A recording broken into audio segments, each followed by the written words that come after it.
And the chair of the Blue Economy Committee, on behalf of his committee, is seeking to have the National Assembly adopt the report of the committee on its consideration of the sessional paper number 7 of the year 2024 on the National Sanitation Management Policy.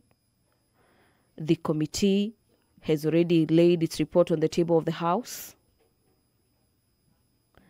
and is further seeking approval of sessional paper number 7, subject to revisions as contained in the report of the committee. The ratification and agreement of fishery subsidies, this being a motion by the chairperson, Departmental Committee on Blue Economy, Water and Irrigation, is lined up for debate this afternoon.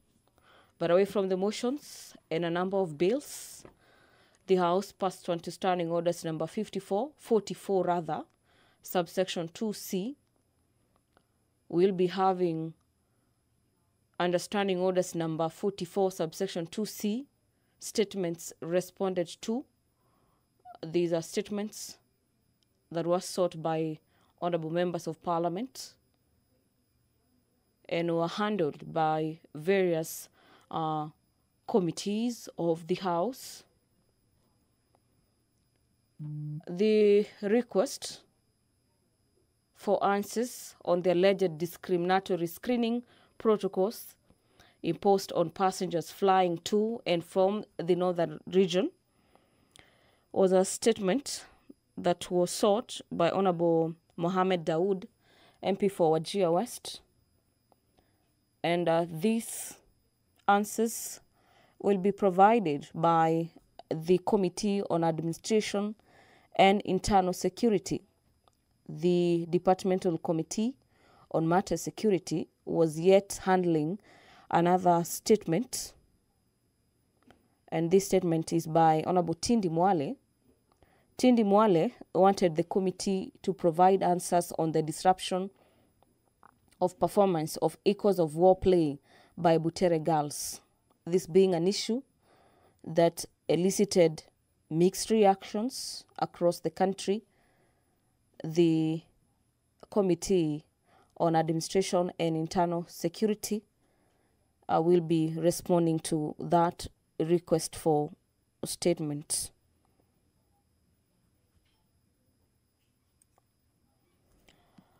Honorable Zamzam Mohammed, Member of Parliament for Mombasa County, wanted to know issues relating to the death of Mr. Yusuf Ali Abdi following the collapse of demolished building in Mombasa County.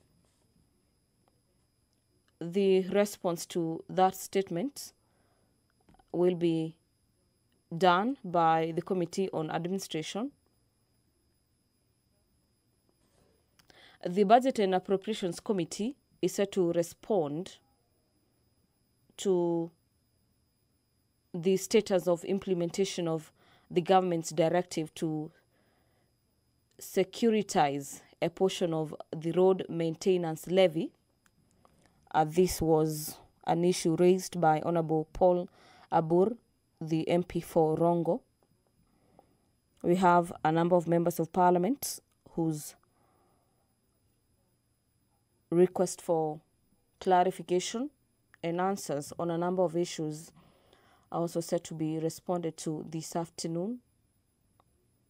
Among them is Honorable Momina Bonaya, the MP for Isiolo County, who wanted clarity on salary enhancement for teachers in municipality areas in Isiolo County.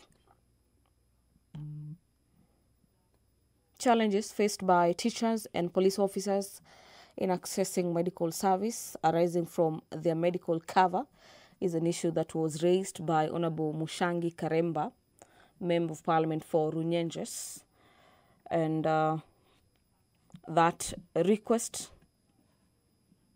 for clarity on the matter of challenges of teachers and police officers accessing medical services The answers to that will be provided by the Departmental Committee on Matters Health.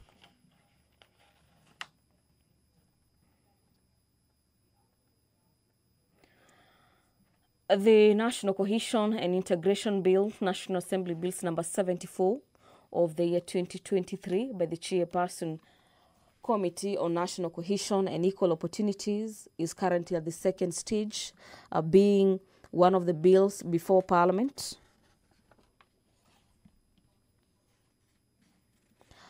And from the signals coming from the chamber, the quorum has been attained. So kindly allow me to hand over for this live broadcast. Enjoy your viewing. I have a quorum to transact business. Clerk, proceed. Order number 1, administration of oath. Order number 2, communication from the chair. Order number 3, messages. Order number 4, petitions. Order number 5, papers. Majority Leader.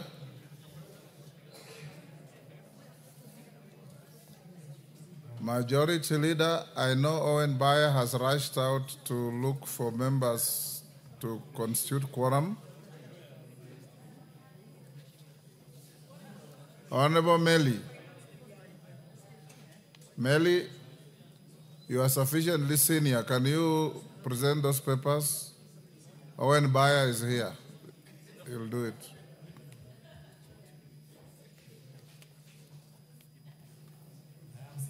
Sorry, Mr. Speaker, you know how to do the work of this. Sorry, Bowen, I know you're also senior, but I saw... Bowen is senior. I saw Meli because he was standing. Go ahead. Thank you, Honorable Speaker. Honorable Speaker, I beg to lay the following papers on the table of the House today, Wednesday, May 27th, 2025, in the afternoon sitting. A, reports of the Auditor General on financial statements for the years ended 30th June 2023 and 30th June 2024 and certificates therein in respect of 1. Borabu Teachers Training College, 2. Kapcherop Training Technical and Vocational College, 3. Kenyanya Teachers Training College, and 4. University of Kabianga Enterprise and Services Limited. B. Reports of the Auditor General of financial statements for the year ended 30th June 2024 and the certificates therein in respect of Ebukanga Technical and Vocational College, Kenya African National Union, KANU, Kenya Dairy Board Staff Mortgage Scheme, 4. Kenya Maritime Authority Staff Mortgage and Car Loan Scheme, 5. Kenya Veterinary Board, 6. Mabadiliko Part of Kenya, 7. Mwea Rice Mills Limited, 8. National Land Commission Staff Car Loan Scheme Fund, 9. National Rainbow Coalition, 10. National Reconstruction Alliance, 11. Salaries and Remuneration Commission, Mortgage and Car Loan, 12. State Department for Housing and Urban Development, 13. State Department for Performance and Delivery Management, 14. Wajir Girls Secondary School, 15. Wajir South Technical and Vocational College, 16. Water Services Regulatory Board Car Loan and Mortgage Fund, and 17. Honorable Speaker, Western Kenya Rice Mills Limited. Honorable Speaker, I beg to lay. Thank you. Next order.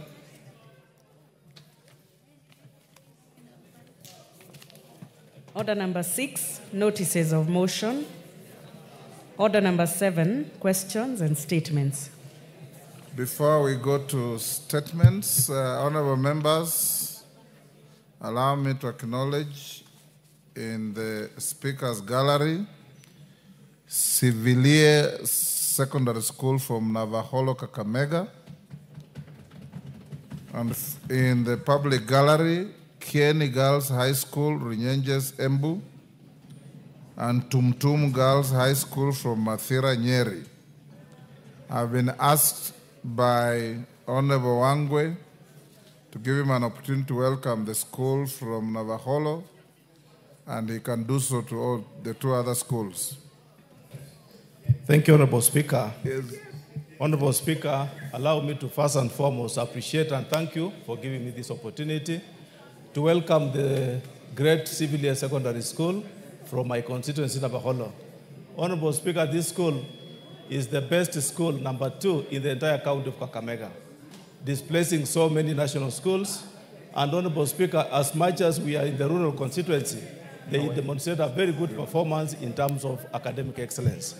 Allow me to remind them that, Honorable Speaker, coming to the National Assembly today is only but a beginning for you, that as age catches up with us in future, you are the future leaders, and I want to welcome you that in future you come and sit where we are. For the entire student population that has visited the National Assembly today, I want to take this opportunity to welcome you to this great August House. Thank you, Honorable Speaker, and I appreciate. Thank you, Murugara. You want to also jump into that boat? Thank you very much, Mr. Speaker. Thank you for allowing me to jump into the boat to welcome the young students who are both in the public and the Speaker's gallery, pointing out GACHAGUA'S from Embu and Tumutumu from Nyeri, and the other school from Navaholo. These are all great schools, girls' schools, very well known in the country. They perform so well, and this is an opportunity to them to come and see what their leaders do here. So may they feel welcome to observe the proceedings and to feel that today they have actually had an interaction with the leaders their parents elect and the leaders they themselves aspire to be in the future. May they feel welcome. Thank you very much. Thank you. On behalf of the House and myself, I welcome the students and their teachers and those accompanying them to the House of Parliament. Now we'll go to the statements. Mohammed Daoud, member for Wajir East. The response is from administration. Russell, are you ready? I was called by your chairman, Tongoyo. He said he'll be here at 3:30 to issue a statement on the Koimburi disappearance and reappearance.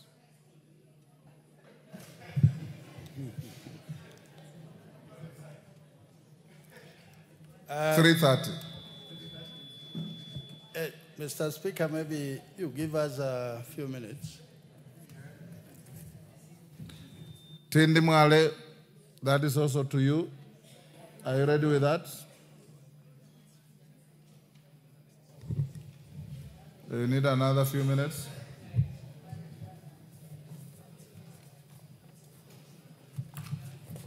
Administration, put your papers together. Let's go to a request by Paul Abor. Is Paul Abor in the house? Paul Abor, not in the house. Request put aside for another opportunity next week. Mumina Bonaya. Mumina Bonaya.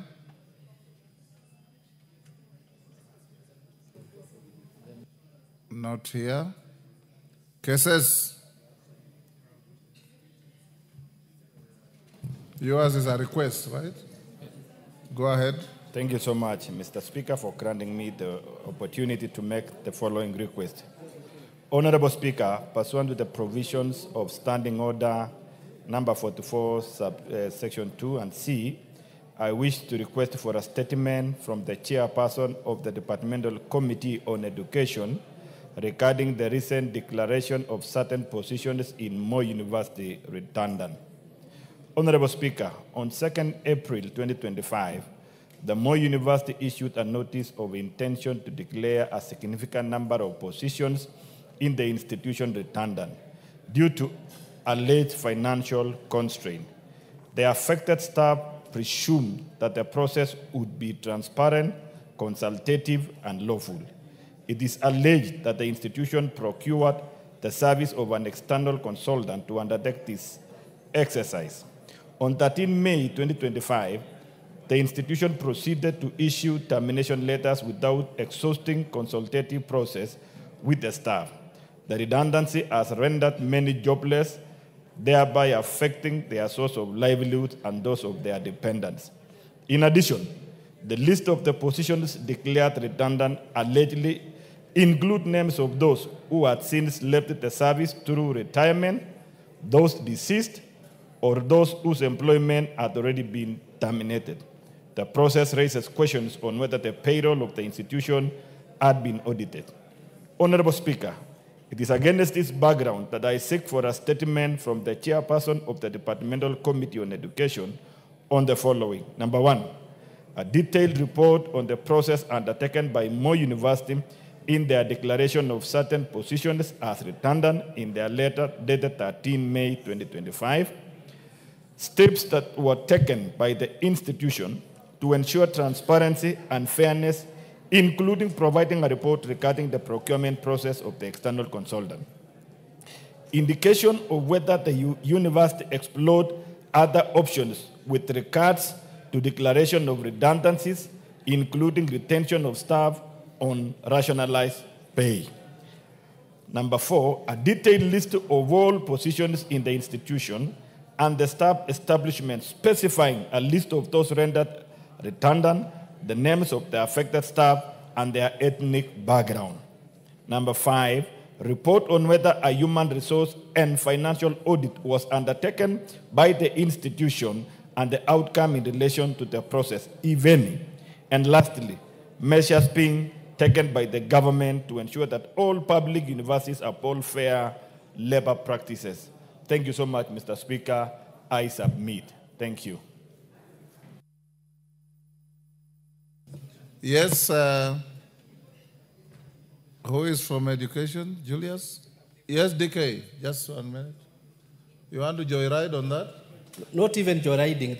The matter is so serious as it concerns the whole of Uasin Gishu, and I'll beg that you just give me 1 minute so that I can add my voice on this very serious matter. That is what joyriding means. Okay. Go ahead. Thanks, Speaker. Thank you very much.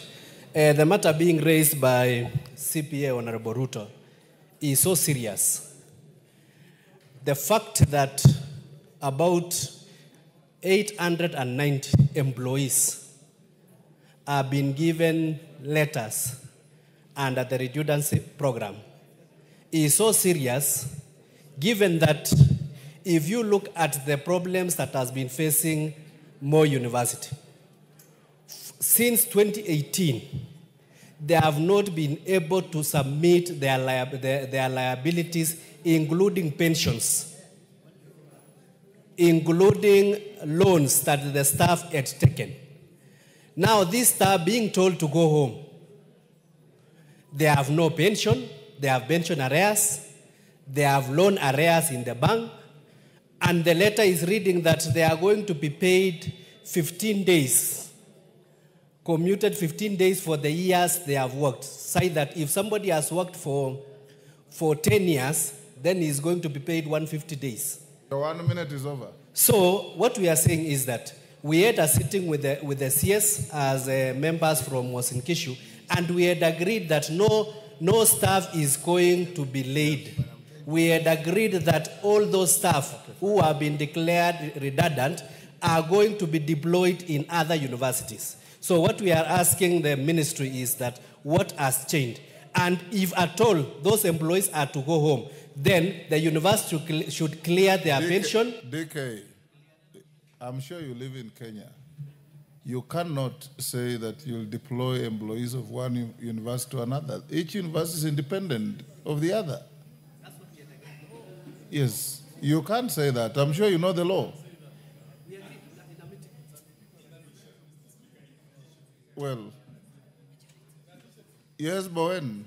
Melly will answer that, but basic knowledge we know is that you cannot transfer an accountant from University of Nairobi and in addition, to Meru University or to any other. And in addition, Honorable Speaker, I support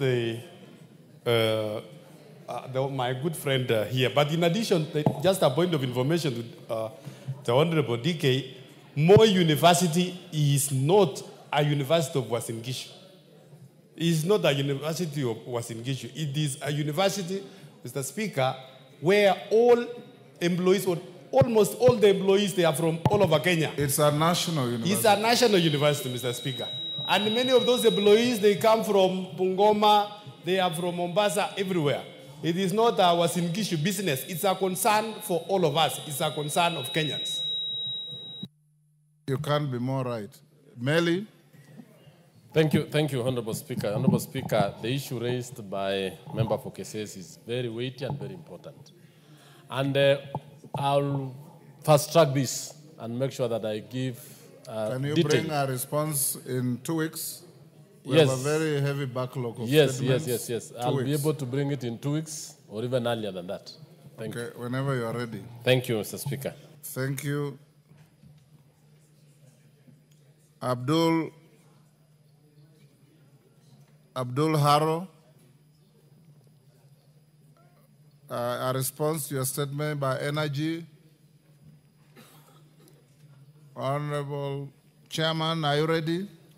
Honorable Speaker, I've not gotten the response yet from the ministry, but again, as you're directed, Honorable Speaker, you remember you're directed that we sit with the members of parliament from that area, all of us, yes. And now that we are back, then we can be able to agree on the date so that we can be able to synergize all the issues. Your colleague is right behind you, so thank you. Discuss and agree and advise the clerk. Okay. Muchang Karemba. Muchang Karemba, that is a statement from Chair Health, but I've been advised by Honorable Nyikal that he's not ready. We'll put it to tomorrow, but tomorrow we're already crowded. Put it to Tuesday. Honorable Nyikal, Tuesday. Daniel Carrido, member for Igembe Central, is he in the house?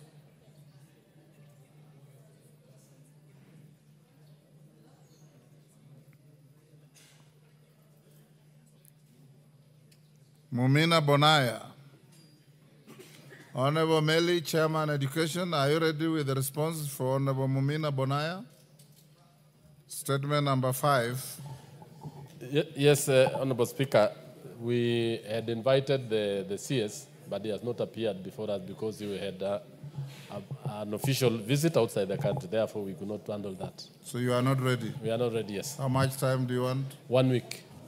So next week on Wednesday, you can list it, clerk, for the morning session. Yes, DK? Thank you, Speaker. You remember just before we went to recess, I had a very strong statement on those teachers who have not been employed and they are over 45 years. You had clearly ordered, I think the chair is not listening, you had clearly ordered the chair that when the session resumes, he will come up with a statement. And I was here yesterday, I waited, I didn't hear anything from him. And today, chances are he might not be having anything. Maybe he can tell us what is really happening. DK appears to know your predicament. Do you have a response? I don't have a response, Honorable Speaker, and I think I had engaged him, and he's aware that I don't have a statement. So I don't know why he rose and said the same. Very unprocedural. In any case, it's not listed. Yes.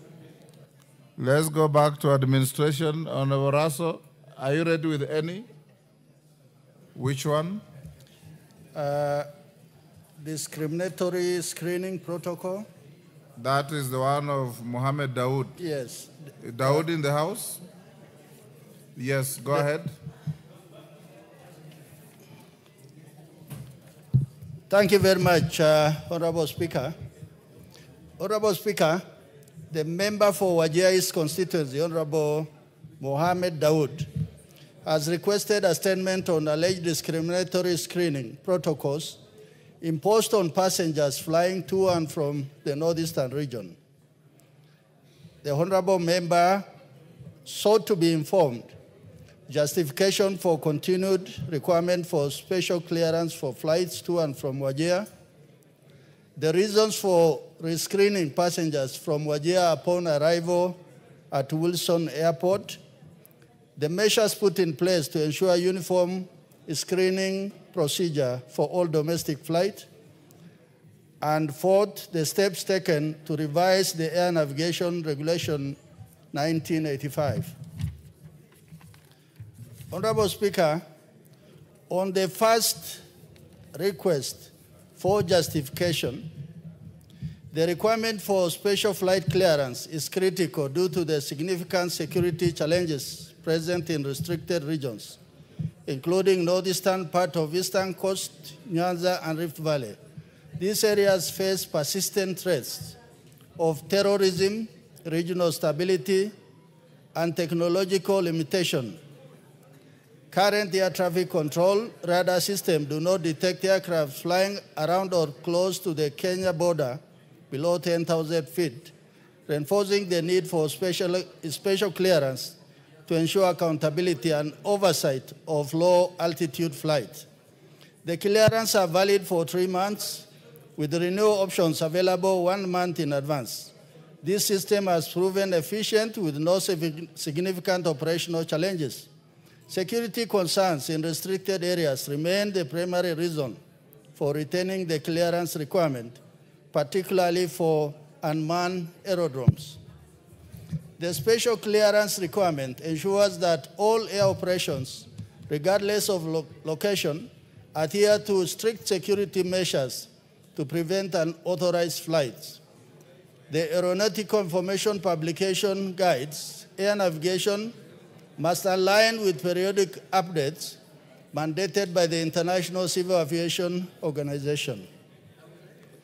Second part, Honorable Speaker, the reasons for rescreening passengers. This rescreening is informed by the prevailing security situation in those regions. Third, measures put in place to ensure uniform screening procedures for all domestic flights.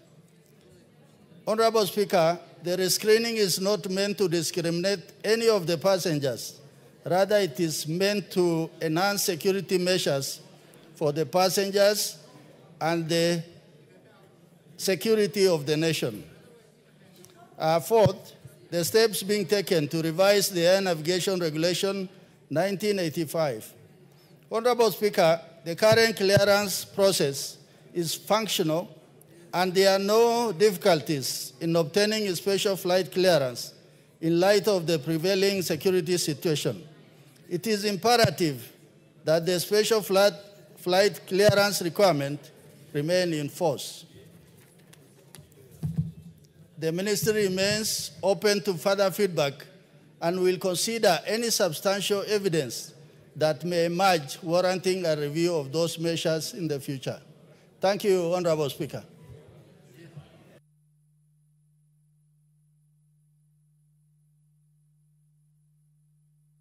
Yes, you are done? Daud, are you done, Raso? Mic. Give Honorable Raso the mic. I am done on the statement sought by Honorable Daud. So you sit and wait for any clarification you may wish to have. Daud, if you are satisfied, we move to the next. I am definitely not satisfied, Mr. Go ahead and seek clarification. Mr. Speaker, I am surprised that the chairman who comes from Marsabit will talk about areas near Somali border. Marsabit is hundreds of kilometers from Somali border, and I wonder why Marsabit is also part of the restricted airspace. Mr. Speaker, this answer is just a canned answer that has been given by the minister. The minister doesn't seem to know the security situation in northern Kenya. I come from Wajir. The airport is in a military base. The airport is guarded by Kenya Air Force, Kenya Army, General Service Unit, the National Intelligence, and American forces. If that airport is insecure, I wonder which airport in Kenya is secure. So, Mr. Speaker, I think I will request that the minister be called into the House to explain this kind of answers that is just given for the sake of giving answers. People flying from Wajir who are screened in that airport, which is a military airport, are screened here in Wilson Airport. Wilson is like a marketplace, while Wajir Airport is a security area. And here is the chairman who comes from the area just parroting again answers given by a minister who doesn't know what he's talking about. If there is any insecure area, it's the area where the minister comes from, which is Kerio Valley. And it's not part of these restricted areas. So, Mr. Speaker, I'm not satisfied. Yes. I need more answers. Bashir. Give Major Bashir. Thank you, Honorable Speaker. Honorable Speaker, the answers given by the minister, as Honorable Dawood has said, really don't make sense. The regulations that they are relying on were published in 1985, before the new constitution. So as we speak, those regulations don't even have the full force of law. And I want to request that these regulations be brought before this House so that we can look at them critically to see whether they are fit for purpose. They can't talk about insecurity all the time and deny Kenyans the opportunity to travel seamlessly in the country. So, Honorable Speaker, I want to request, even through your office, that those regulations were done in 1985, before the new constitution. So they are not even, don't have the full force of law. They are illegal in the first place. So I want to urge them that they should be brought before the House and before the Committee of Delegated Legislation so we can look at them critically. Thank you. Junet. Raso, I hope you are listening. Mr. Speaker, this matter that has been raised by Honorable Dawood is a very, very important matter. Mr. Speaker, the so-called regulations are saying that if you are to fly from here to Migori, you must seek permission from the Ministry of Interior. Mr. Speaker, and emergencies can happen, anything can happen. You see, before the new constitution came into place, the ministers could do regulations the way they want. But now these regulations don't have the force of law because they have never been passed in this House. So as far as we are concerned as a House, those regulations are not in force.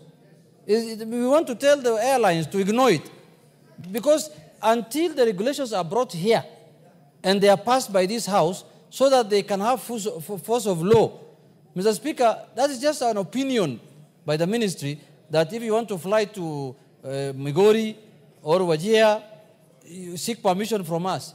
That's just an opinion. But if they want to make sure that it is followed as law, then they must bring it to this House so that it can have the force of law. So from today, Mr. Speaker, make a communication here that those regulations were before the new constitution. Those were just like any other thing. They are not in force at all. So I think, Mr. Honorable Dawood, I know most of the airlines, some of them belong to your relatives. Just tell them to ignore those people. Yeah, there's no need of asking for permission. Tell your relatives to ignore those people. Yakub, is it Honorable Yakub? Honorable Yusuf, sorry. Thank you, Mr. Speaker, for giving me this opportunity. I want to also add my voice to this issue. Mr. Speaker, the answer read by Honorable Raso is completely misplaced. Mr. Speaker, what the minister, the CS, is saying is not here nor there. He's talking about, he's giving justification of somebody who was screened by a military officer, by a police officer, by a KAA, again rescreened in the airport here. Mr. Speaker, it doesn't make sense. That person, while he was airborne, flying from Wajir, probably to Wilson Airport, how can he have other security issues? Where does he get bombs or anything that will going to create problems to this country? It doesn't make sense. Mr. Speaker, the CS said it is not discriminatory, but I believe that is a discriminatory issue. Nowhere else or no passenger from any other airport is screened in this country unless they are only those who are coming from northern Kenya. Mr. Speaker, we want this regulation to be brought to this House, debated, seen, and again, it's a null and void and ratified to be uniform to everywhere within the country. Mr. Speaker, what the President of the Republic of Kenya was advocating for is equality and justice for all of us. We have we have talked about... Point made. We have talked about the removal... Yes, Owen, you've made your point, Honorable Member. Honorable Speaker, I want to speak on the issue of regulations as enunciated by the leader here, minority leader. You see, the issue of regulations, the law states that the minister may bring regulations, may. Does not, it's not actually compelled to do that. That's one. Two, the traditions in this House is that regulations only come to the floor of the House when they have been rejected by the committee, Honorable Speaker. And therefore, we need to look at this so that actually regulations find their way. Honorable Bias. Mr. Speaker, yes. Let me educate my colleague leader. Under the new constitution, anything that should have force of law must pass through this House. So regulations are subsidiary legislations. If a minister wants to enforce them, he must bring them here so that we can put soul of force of law into it. So don't erode the powers of the House. Don't erode the powers of the House. He may bring, that's a choice, but if he wants to use the regulations, he must bring them here. Yeah. Yes, Owen. Absolutely what Honorable Junet is saying, and we are the same spirit. You are agreeing with him, but what yes, you are my saying, problem, what you are saying yes. had a different meaning. No. Or to the extent of what he has said, I agree with him. But Honorable Speaker, there's when one... the law says may bring, yes, and if it doesn't bring, then there are no regulations. It's as simple as that. Correct, Honorable Speaker. But what I have a problem with, and which probably we need to look at rules and procedure, Honorable Speaker, is that regulations that have been rejected by the committee will be brought to this House and tabled at the tabled for approval or for adoption. But if the committee does not have a problem with the regulations, the committee decision passes. Order, Honorable Mbaya. Yes. You are pursuing an abstract argument that has no relevance. The issue is there are regulations in force. Your colleagues are saying they have never been brought to this House, so they are not regulations. So, Raso, can you answer that? Thank you very much, Honorable Speaker. Honorable Speaker, I believe the minister was very clear when he was responding to this. And he was saying the threat of terrorism. If honorable members in this House are saying no to that, then they must vigorously challenge that position. Secondly, regional stability. If the neighboring countries are unstable, and we have problems of small arms and light weapons, and even things like mortars and rockets that are able to get into our country. Then the third one is said technological limitation, that if an aircraft is flying below the radar, that is, if it is flying below 10,000 feet, it means it can fly below the radar. So for that reason, what the minister has said, for security of everybody and everything, that is why they are enforcing this. But if we can challenge to say that there is no need to have that, he is actually saying in closing, we will consider any substantial evidence that may emerge warranting a review of measures that are in place. So I think it is very clear. The minister is saying these are the issues, but if you have compelling reasons that why it must be lifted, he said you come forward and give the necessary evidence for that. And I know some of the honorable colleagues who are challenging this are owners of aircrafts. I think there's freedom of using the Kenyan airspace. Yes, there's freedom of using the Kenyan airspace, but security of Kenya remains paramount. Mr. Speaker, I beg to... Yes, Bashir, you are the owner of aircrafts? Honorable Speaker, and the issue is not about who owns, who doesn't own aircrafts. The issue is that the regulations that are currently operating are illegal. They have not been passed by this House So even we want you to, Mr. Speaker, to give direction that either they bring to the committee or they are declared illegal. It's not about who owns, who doesn't own. They are owned by Kenyans. That's the fact. So let's agree that they are illegal and they are operating without the law. Elachi. Thank you, Mr. Speaker. Mr. Speaker, I think we agree. We agree as a House, yes, the regulations must come. But I agree also with Honorable Rasso that indeed, in terms of security, Order, women rep for Garissa. Even when you are flying from the US and you pass through Dubai, you go through security and you went through security. So for me, I think the paramount question here is that we must take care of security also. Thank you, Mr. Speaker. David, Speaker.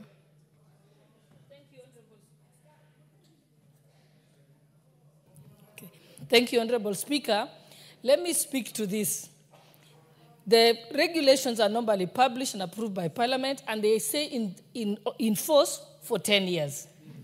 After 10 years, they lapse.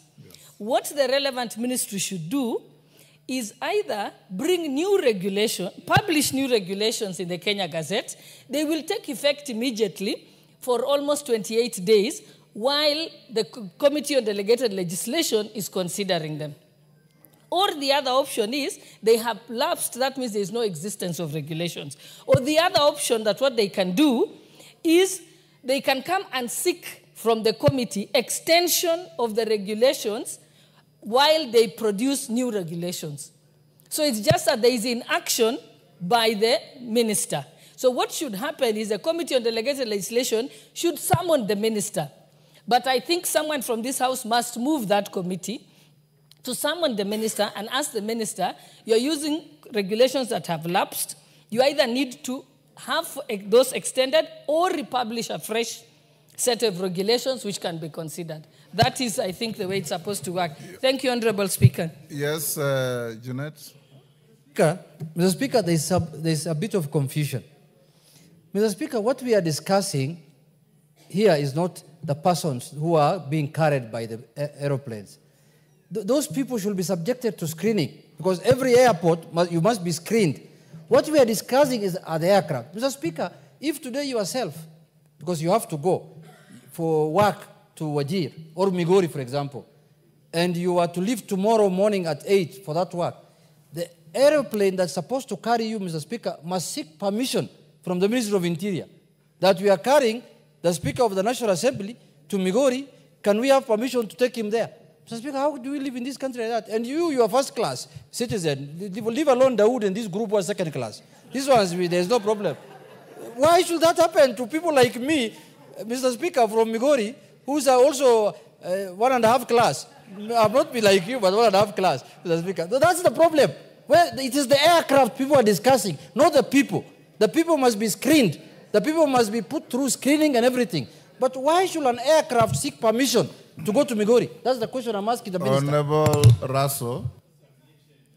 Rasso, this seems to cut across security and transport.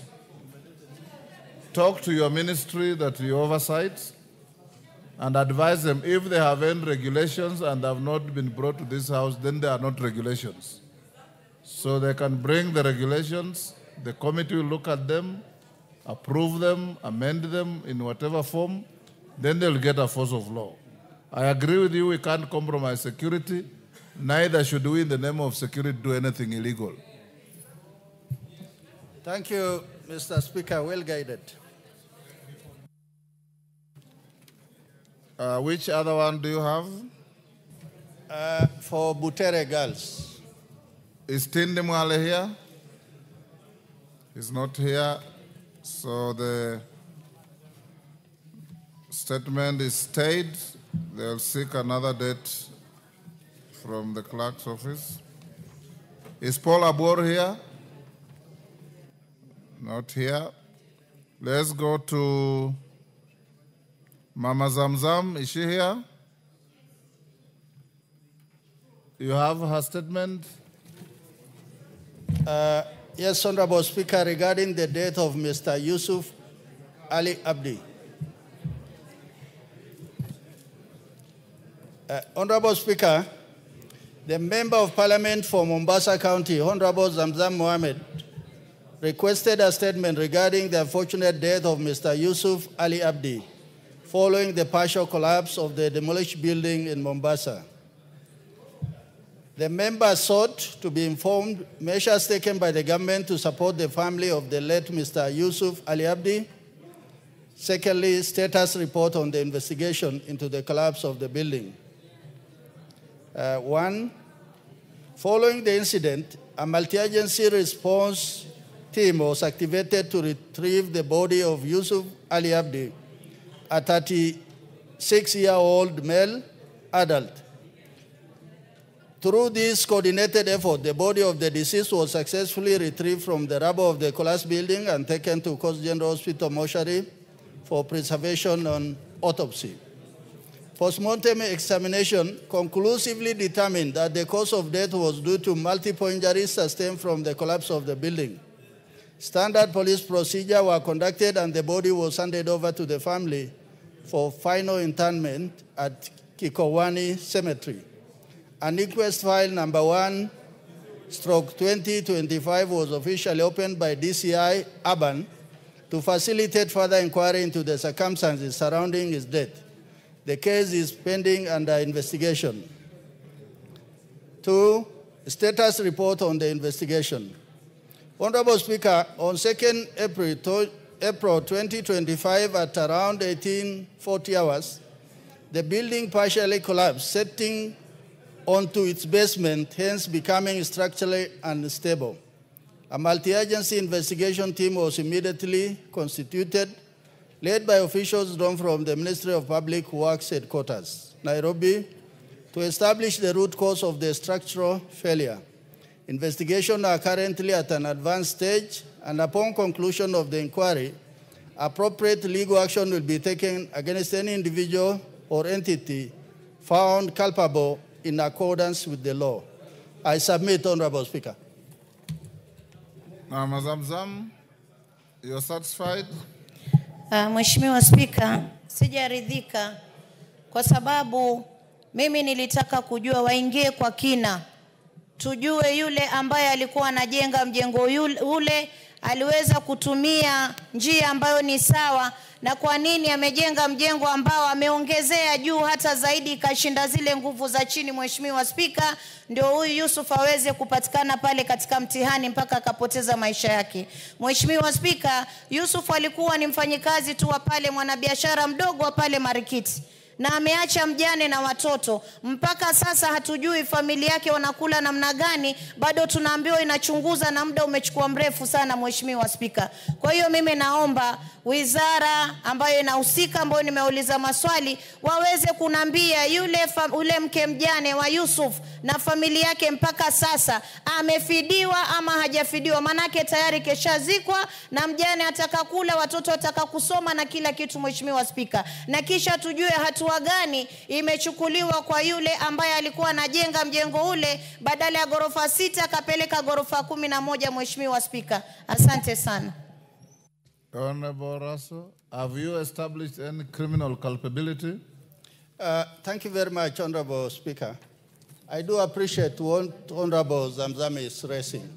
Indeed, this was a very unfortunate incident. Because in this particular response by the minister, actually is saying that there was a structural problem with the building. And following the death of Yusuf, what they have done is to open an inquest, and also they are going further, because this is multi-agency. The Ministry of Works must also be involved in this particular case. So for now, this is just an interim response from what we are getting, but they are likely to do further investigation on both sides, on criminal culpability and also possible compensation to the victim. Thank you, Honorable Speaker. Honorable Tongoyo, are you ready? Yes. I instructed you yesterday and directed you and Epuyo Nanok to do two things. One, to visit Honorable Koimburi in hospital And 2, to bring a statement and furnish information to the House on his disappearance and subsequent reappearance. Go ahead. Thank you, Honorable Speaker. And as you had properly said, the House recalled that yesterday in the afternoon session, you did instruct I and Honorable Nanok to visit Honorable Kaimbori so that we can able to furnish the House. And Honorable Speaker, we exactly did as you direct, and we have got here a report, one from ourselves as a result of our visit, and I equally have a report from the IG on the status update report on the investigation, on ongoing investigation concerning the alleged abduction. And Honorable Speaker, I want to read a jointly signed report between myself and my colleague, Honorable Nanok, on the status report regarding the visit to the Karen Hospital to assess the condition of Honorable George Kaimbori. Following your ruling and the House resolution yesterday on the 27th, during the afternoon sitting, I and Honorable Daniel Nanok, the MP and the chairperson for Parliamentary Broadcasting Committee, undertook the visit to the hospital on behalf of the House. We arrived in the medical facility at approximately 5:30, and upon arrival, we identified ourselves and stated the purpose of our visit, which was to check on the health and the well-being of our colleague, Honorable George Kaimbori, as well as to convey the goodwill message of the House and yourself, and to gather any other relevant information that might be useful to us as his colleagues in Parliament. We were asked to wait for a while, and we were kept waiting for about half an hour in the waiting bay, Honorable Speaker, after which we were informed that we could proceed to the third floor, Malindi Ward, where the Honorable Speaker, the Honorable Member, is reportedly admitted. But it's good to note, Honorable Speaker, we had to keep reminding them that we were still waiting. At the ward, that is, it has got us a little bit also a waiting area, we encountered 6 individuals who introduced themselves as family members and part of his office staff. Additionally, there were 2 security, security guards stationed at the doorstep, who informed us that it was not possible for us to see the Honorable Member at the moment.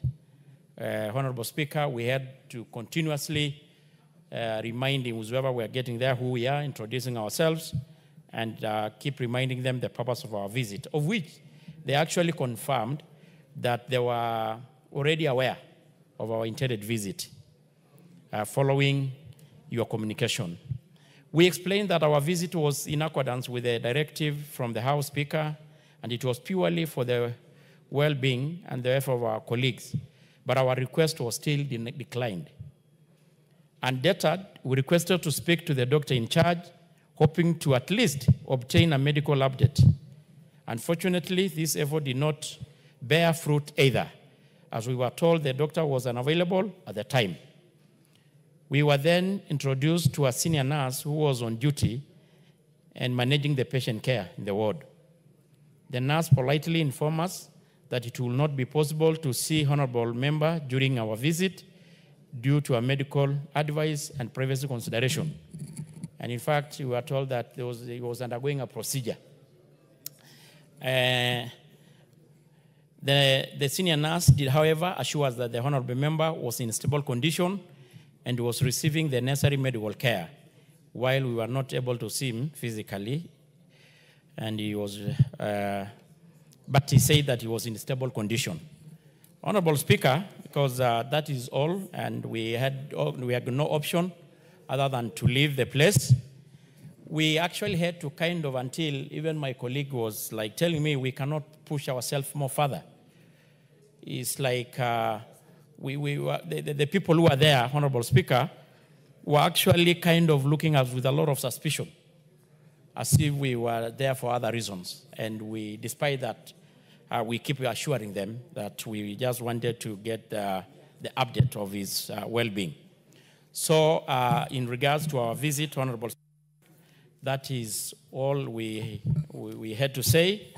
So in summary, we were declined the entry. And it's good to note, Honorable Speaker, we were not the only one. I think there were other members also who were declined.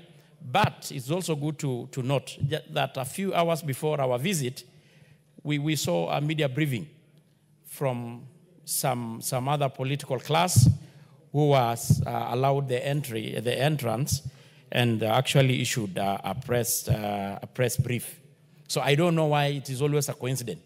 When members probably from our side try to visit, they are always denied. Honorable Speaker, on the part of the IG, the National Police Service, I've got two sets of statements here with me. One which was written yesterday, and the other one was written today. And for the purposes of record, I want to start with the one on the 27th, which gave a chronology of events since the alleged abduction of our colleague.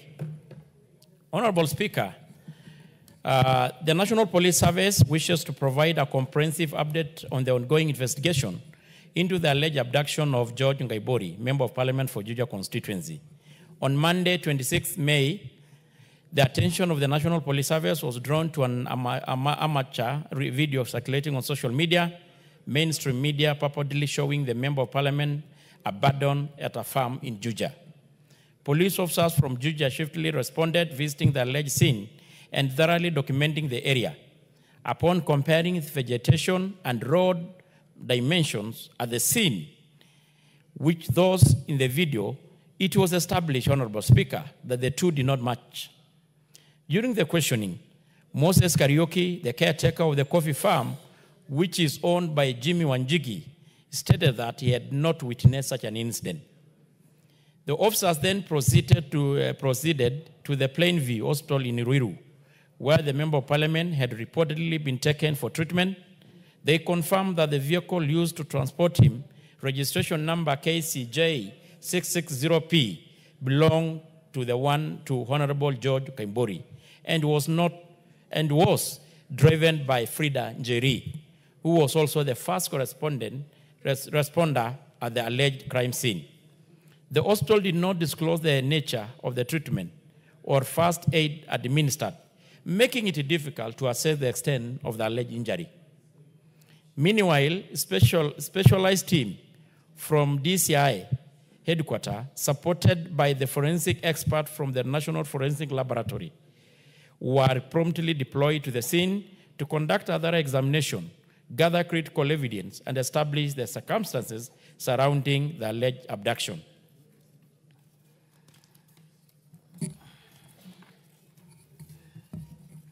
So far, Honorable Speaker, that is as per yesterday, the investigation team had interviewed and recorded statements from 5 individuals, and which were expected to provide the account. This progress underscores the National Police Service commitment to uncover the truth regarding the abduction allegation with the highest standard of professionalism and diligence. We will continue to pursue all leads, analyze forensic evidence, and ensure that any perpetrators are brought to justice. Additionally, Honorable Speaker, it is important to note that Honorable George Ngaibori has been under investigation for a land fraud case, and the Office of the Director of Public Prosecution had already issued consent for his prosecution. Additionally, it is important to note that Honorable George Ngaibori has been under investigation, I think that one had already read. On Friday, 23rd May 2025, the MP, fully aware of the police intention to arrest him, evaded arrest by escaping on a motorbike with his private security and swiftly off his mobile and switched off his mobile phone. His car, occupied only by his driver, who was intercepted, and the driver was arrested but later released after recording a statement. The MP only resurfaced yesterday, coinciding with the abduction claim. In conclusion, we once again urge anyone with information regarding the incident depicted in the video to report to the nearest police station or contact us via a provided toll-free number 999-911-112 or the Fichua kwa DCI. In conclusion, Honorable Speaker, the IG state, we assure all Kenyans that we are committed to conducting this investigation with the utmost diligence to uncover the truth behind the allegation. Further update will be provided as investigation progresses. Lastly, Honorable Speaker, today at around 11 a.m., the IG issued again a presser to give the status update report, and the copy of the same here is with me, and I won't read it to the House. That is today on the 28th. Further to the press briefing issued yesterday, the National Police Service would like to inform the public of the progress made in the ongoing investigation into the alleged abduction of George Ngaibori, Member of Parliament for Juja. 3 additional individuals, Peter Kiratu, Juja CDF Chairman, Cyrus Kieru Muhia, and Karanja Gatana were arrested and provided statements which have offered crucial leads and further insight into the alleged abduction. Peter Kiratu, the Juja CDF chairman, stated that on the 25th May, that is this year, he attended a church service at a full gospel church, Mugudha, with the MP, as they were leaving a silver Subaru Forester registration KBP 096W, approached the main entrance, and the 2 heavily built men bundled the MP into the vehicle. He reported the incident at Mugudha police station. Additionally, on the 26th May, he received a call from the MP's daughter, Wanjiru, informing him that the MP had been found in a coffee farm in Juja. They then took the MP to Plainview Hospital, Ruiru, for the first aid before he was referred to Karen Hospital for further treatment. Cyrus Kiaru Muhia, an ally of the Honorable Ngaibori, who runs a supermarket at Kahawa West area, stated that on the 25th May, he received a call from the Peter Kiratu, the CDF chair, requesting the use of his Subaru. Speaker, I think this is a very important statement. Requesting to use of his Subaru Forester registration number KDG 803B to transport the additional security personnel for the MP during an event at the Full Gospel Church. On the 25th, again, Honorable Speaker, Kraitu instructed him to go to his homestead in Mugudha, where he met a man named Gatana, driving Kraitu's vehicle registration number KBP 096W. That is the car I had earlier said. Honda CRV, along with 3 unknown men. They proceeded to the church to familiarize themselves with the route before returning. Later, Kiratu called and instructed him to drive his Subaru Forester with 2 men toward the church. Upon arrival, the 2 men exited quickly, and he heard screams as the MP was forced into the vehicle. They drove toward Jacaranda Coffee Research via Kabogo Road, where the MP instructed them to stop near a waiting Honda CRV, registration number KBP 096W, belonging to Kiratu. Cyrus was left with the 2 men, who warned him not to disclose any information to the police. The police have managed to recover 2 vehicles. The Honda CRV registration number KBP 096, belonging to Peter Kiratu, and a Subaru Forester silver in color, registration number KDG 803B, belonging to Cyrus Kiairu Muhia. Additionally, 1 suspect, Karanja Gatana, has been arrested. Gatana admitted to dropping the MP at a hotel where he had refreshments and spent the night with the 2 abductors on the 25th May 2025, following the alleged abduction. You want me to repeat that? Honorable Speaker, public demand. The police have managed to Thank you, Honorable Speaker. Well guided. Honorable Speaker, the police have managed to recover the 2 vehicles. I'd earlier said this, belonging to Sarah Askari Tumuya. Additionally, 1 suspect, Karanja Katana, has been arrested. Katana admitted to dropping the MP at a hotel where he had the refreshment and spent the night with the 2 abductors on the 25th May 2025, following the alleged abduction. He added that on the 26th May 2025, while using Kraitu's vehicle, he had picked up the MP from the hotel and took him to the scene where they claimed he had been dumped. Before the MP exited the vehicle, he helped him tear his clothes to fake evidence of torture by the alleged abductors. The National Police Service further appeals for the public's continued support and encourages anyone with information that may assist the investigation to report it to the nearest police station or through our toll-free number 999-911-112 or the Fichua DCI 0800722303. We assure the public of our steadfast commitment to resolving this case, and we will provide further update as the investigation progresses.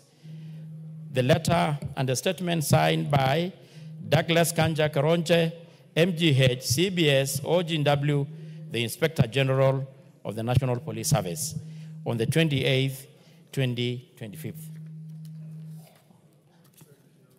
Honorable Speaker, I think I don't have actually much to add on this. That is the statement. It's not my own words.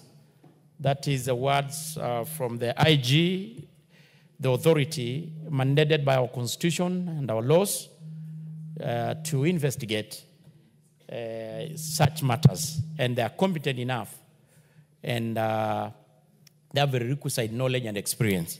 So, and I'd also given along with the statement our own findings as a House, on behalf of the House, in regards our visit, Honorable Speaker.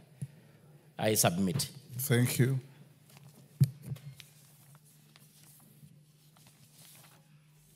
Before I allow 1 or 2 clarifications on that, allow me to acknowledge the following schools in the public gallery.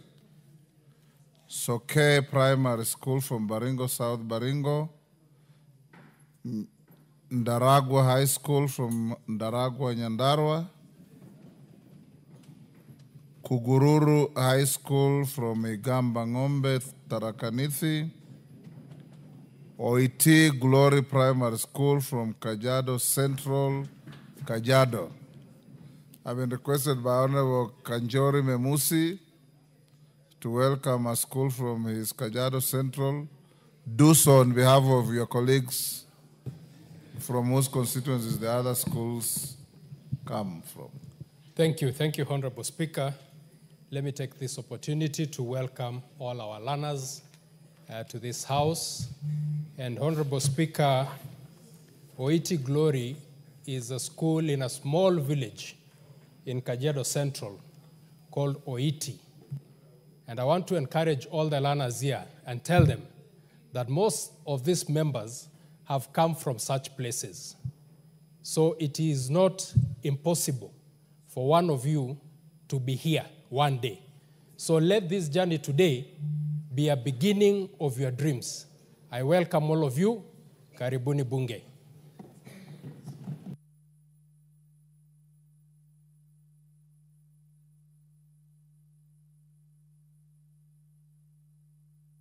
Yes, Junet. You've heard what Tongoyo has said about your colleague. Do we leave it there? Yeah. Mr. Speaker. Yes, Junet. Mr. Speaker, first I want to take this opportunity to thank you as the chairman of the Parliamentary Service Commission and as the Speaker of the National Assembly for taking swift action so that we could know what happened to our colleague Honorable Kwimburi. And you appointed Honorable Tongoyo, the chairman of the Security Committee, and Honorable Epuyo, to go and see and visit our colleague who purportedly was abducted, Mr. Speaker. And to my shock, the report that has been tabled today in Parliament, Mr. Speaker, is what I can only term as the biggest political scandal in our country, Mr. Speaker. It's the biggest political scandal, Mr. Speaker, in our country. Why do I say so, Mr. Speaker? First, Mr. Speaker, me, when I saw the first photo that was being, beamed on one of the media houses that is nowadays prone to fake news, from the way my colleague was sleeping, I could knew this is a fake thing. From the appearance, from the way I saw the shirt and the way the stomach was looking up, I just knew this one, there's nothing. But I was waiting for a proper investigative report to be tabled before the House. So I had to reserve my comments.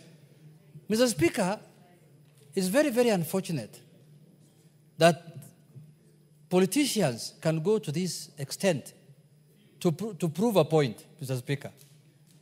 And you know, it is shocking that even the chairman of the Security Committee and our colleagues were never allowed to see our colleague who is in hospital. The only people who can see him is our Munyoro group, who can do a press conference outside the hospital. Any other person is not allowed to see him. No, you see, all that group is Munyoro group. Mr. Speaker, even people who are in ICU, people who are in critical care, Mr. Speaker, people are allowed to see them, Mr. Speaker. This is the first case I've ever seen somebody who's not even, we don't know whether he's critically ill or not, nobody can see him. Only Wamunyoro group, Mr. Speaker. And they're the only ones who can speak to the public that we have visited our friend, he was inhaling some gas or something like that. Mr. Speaker, the director of this drama, now I've come to conclusion that the director of this drama is none other than one Mr. Obujoro. This is the same thing he did when he was running away from interrogation at the Senate. You remember? During the impeachment. He went and admitted himself in the same hospital, Mr. Speaker. So it's the same script. It is the same. But this country is full of drama. You've made your point. Mr. Speaker, let me conclude. Let me conclude, Mr. Speaker. The same disease, the same hospital, the same bed, the same visitors, the same doctor, nobody else can see you. Mr. Speaker, I want to thank the police service of this country, the Inspector General of Police, and the DCI Director for the swift investigation that they have done this matter. Because, Mr. Speaker, if this thing was not investigated thoroughly, these self-abductions will have gone up. Today it will have been Kwimburi. Tomorrow I can tell you, there's a candidate who's watching me here, Mr. Speaker. He will have hidden himself in these mokoka trees.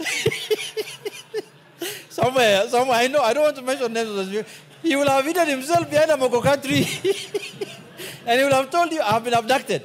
So, Mr. Speaker, I am very, very happy today that this thing has come to light. But I want to urge the former impeached former deputy governor, the deputy president, please don't go this direction. This kind of politics of deceit and conmanship and this kind of tactics of self-abduction and somebody shooting his car, claiming that I am under attack, those are all the way of doing politics. If you want to know how to do opposition politics, you know where you can find good advice. Go and see Baba. Sit down with him. Tell him, Baba, how did you sustain this opposition politics for the last 40 years? What tactics did you use? I've never seen you self-abducting yourself. I've never seen you shooting your car anywhere. What tactics could you have used? Come there. We will teach you how to go about it. Thank you, Mr. Speaker. Yes, Majority Leader. Thank you, Honorable Speaker. Honorable Speaker, allow me to also begin by first, in one of these very rare occasions, to congratulate the Inspector General of Police, the Director of DCI, and all the officers within our police service for the good work that they have exhibited, not just in this case, but also in cracking the unfortunate murder of the late Were. And I think, Honorable Speaker, we have not taken time to congratulate them also because of the swiftness with which they were able to apprehend the culprits or the criminals who murdered the late Were. And I want to believe that they are still working to ensure that they get even the sponsors of the people who pulled the trigger on the late Were. But, Honorable Speaker, this matter is not as light as we may be taking it, because it's a matter that flies right into the face of this Constitution, Honorable Speaker. Chapter 6 of the Integrity, of the Leadership and Integrity Act. Honorable Speaker, if you allow me, Article 73 says that responsibilities of leadership, authority assigned to a state officer, is a public trust to be exercised in a manner that, 3, brings honor to the nation and dignity to the office and promotes public confidence in the integrity of the office. We are not discussing one of us because we need a motion to be before the House to discuss any one of us. But it is the dignity of the office of a member of parliament that is in question today, Honorable Speaker. If a member of parliament who has been elected by his people to come and represent them in this House can dare engage in the kind of criminality that we have seen the Honorable Koimburi engage in, Honorable Speaker, this should be one of the saddest days for this House, Honorable Speaker. This is the same member, Honorable Speaker, who last year claimed that members of parliament were being paid 2 million shillings to vote on the finance bill. You will remember, all of you, that the Honorable Koimburi appeared before this House, apologized, and in our magnanimity, we accepted his apology and let that go. Honorable Speaker, as a House, we must not let this pass. We must not let it pass. When we forgave Honorable Koimburi and let it go, the impeachment of this drama director, I don't know whether he's a script writer or the drama director. Malala might be the script writer, the director is a former deputy president, and the actor now is Koimburi.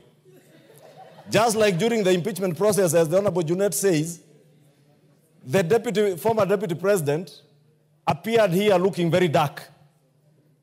But because he knew there was no cross-examination in the National Assembly during the impeachment process, he had the audacity and the guts to come and try defend himself here. But he did not have the courage to face the House where he would be cross-examined. He faked sickness, ended up being admitted in Karen Hospital, apparently in the same room, same bed. I am not certain, and I want to speak to my good friend, Dr. Gekonyo, a man of very high integrity and a good doctor in this country, and plead with him not to allow his hospital to be misused by these people who are otherwise common street criminals, Honorable Speaker, I dare say. The Honorable Koimburi was saying, Honorable Speaker, again went to the media and said that members of parliament were being paid, I think, 500,000 or something like that, 5 million shillings, to impeach a deputy president who deserved nothing more than what he got. In fact, we should have impeached Rigathi Gachagua probably a year before. And Kenyans now will vindicate this House that Kenyans were being saved from greater trouble from this man, Honorable Speaker, and the drama that we are seeing. It's unfortunate, Honorable Speaker, that this circus has pulled into it other dignified leaders like your good friend, the former Vice President Kalonzo Musyoka, who I saw yesterday at Karen Hospital, together with our former Speaker, J.B. Muturi, saying that there are people who claim there was a self-abduction. Now, it is clear that Honorable Koimburi self-abducted himself, Honorable Speaker. Honorable Speaker, I appeared on a show on Al Jazeera TV last month but one, on the 4th of February or the 5th of February. And I was put to task on the question of abductions in this country. Because you remember the president committing that he will end abductions. And many people never understood. And people would ask, who is abducting people? And I remember Honorable Speaker saying, there was information that had been shared that there were even members of parliament who planned to kidnap or abduct themselves and blame the state. Honorable Speaker, time is a healer, and time is also a vindicator. I think many things are being vindicated over time. That when the police said we were not abducting people, there were other forces. Now Kenyans need to start filling in the gaps. When last year, Honorable Speaker, and I said yesterday, when we were debating the adjournment motion by the Honorable Junet, when on the 25th of June, Kenyans rallied around the country on account of misinformation and disinformation around issues touching on the finance bill, Honorable Speaker, we said it to the nation that many of the things that were offensive to Kenyans had been removed from that bill. But nobody listened, Honorable Speaker, because of the negativity, the propaganda that was being pushed by this group, Honorable Speaker. I don't want to say, Wamunyoro is a very good village. And you know, Honorable Speaker, I have confessed that I have married a beautiful lady from Nyeri. And is one of the villages in Madera constituency represented by the Honorable Amombi. Therefore, let us not accuse that good village. This is a character of a person and a group around him that believes you can only advance opposition politics either using violence, deceit, bloodshed, and that is why you saw the things that were in the adjournment motion by Honorable Junet yesterday. The unfortunate reference to the 2007 post-election violence, Honorable Speaker. Because these are people who have no agenda for this country. And all they desire is chaos and anarchy for our country. Honorable Speaker, I want to plead with you, because you are the chair of our Powers and Privileges Committee. Irrespective of what the National Police Service and the Director of Prosecution or the Ethics and Anti-Corruption Commission do with the Honorable Koimburi, the Powers and Privileges Committee of this House must be seized of this matter of Honorable Koimburi. And I also want to speak to the people of Juja. They are a great people who have been denied proper representation in this House. And I don't want to discuss the member, Honorable Speaker, but the people of Juja are suffering, and I've been there, I know. Right now, I'm addressing issues, Honorable Speaker, in my office, touching on electricity connectivity in Juja, and the MP has the audacity to send them a message on their WhatsApp group telling them you can go ask for your electricity from Ruto. I left that government. Whether you are in a government or not, you are elected as a member of parliament to represent your people. When they question you, when they ask you for services, answer them in a dignified manner. Therefore, Honorable Speaker, I want to say the police have done their work. The Director of Prosecution, the DPP, must do his work. EACC, because of Chapter 6 of our Constitution, must do their work on the matter of ethics of public officers that the Honorable Koimburi has contravened. Our Powers and Privileges Committee, Honorable Speaker, which you chair, must now be seized of this matter and take the necessary action. The people of Juja must know you can also recall a member of parliament who is not working for you, who is not serving your interests, who is not representing you, a member of parliament who believes his only work is to follow another man in funerals and other social gatherings, singing songs of praise to a man, Honorable Speaker. With that, Honorable Speaker, I want to pray, Honorable Speaker, especially to you, as our chair of the Powers and Privileges Committee, please do something. Not because of Honorable Koimburi, but to save the dignity and the honor of the office of a member of parliament, Honorable Speaker. I submit. Thank you. I don't want to open debate on this. Senior counsel, I'll give you a minute. Thank you, Mr. Speaker. Mr. Speaker, let me first thank you for the wisdom of directing the inquiry through members of the relevant committee, and say that it is important. The concern to find out what happened is not born out of anything in the standing orders. But it was a concern for a colleague, because we must all be concerned when a colleague is in distress. And therefore, I find 4 very unique things about this matter. One, which is very positive on the part of the police, is the swiftness of the inquiry. I hope we can have such swiftness in all matters. 2 is the openness in terms of the update of what happened. I think that is also a very good thing, and they are to be commended. There are also 2 very unique things which are to be discouraged. The one is that while we call on the police to do investigation, then they are blocked from accessing our colleague, who is the only primary person who can give the most useful information. That is disabling the police. And then we might blame them. The second one, which I find unique, is something is developing where when one is admitted, then people come and give updates on their medical condition, people who are not medical practitioners, within the vicinity of the hospital. That usually does not happen in most hospitals. I think that's unique to this very able establishment. And it is not a good thing, because then you don't know if one is speaking authoritatively or not. But that said, Mr. Speaker, abduction is a very serious thing. Unlike my colleagues, I want to welcome the preliminary report by the police, but as they've stated, it's a preliminary report. It's not a conclusive report. I expect that there will be a conclusive report. Once it is concluded, Mr. Speaker, if indeed there were people who are involved in kidnapping our colleagues, they must be prosecuted. But if indeed there were people who are, who coined this up and it was not true, they too must be prosecuted.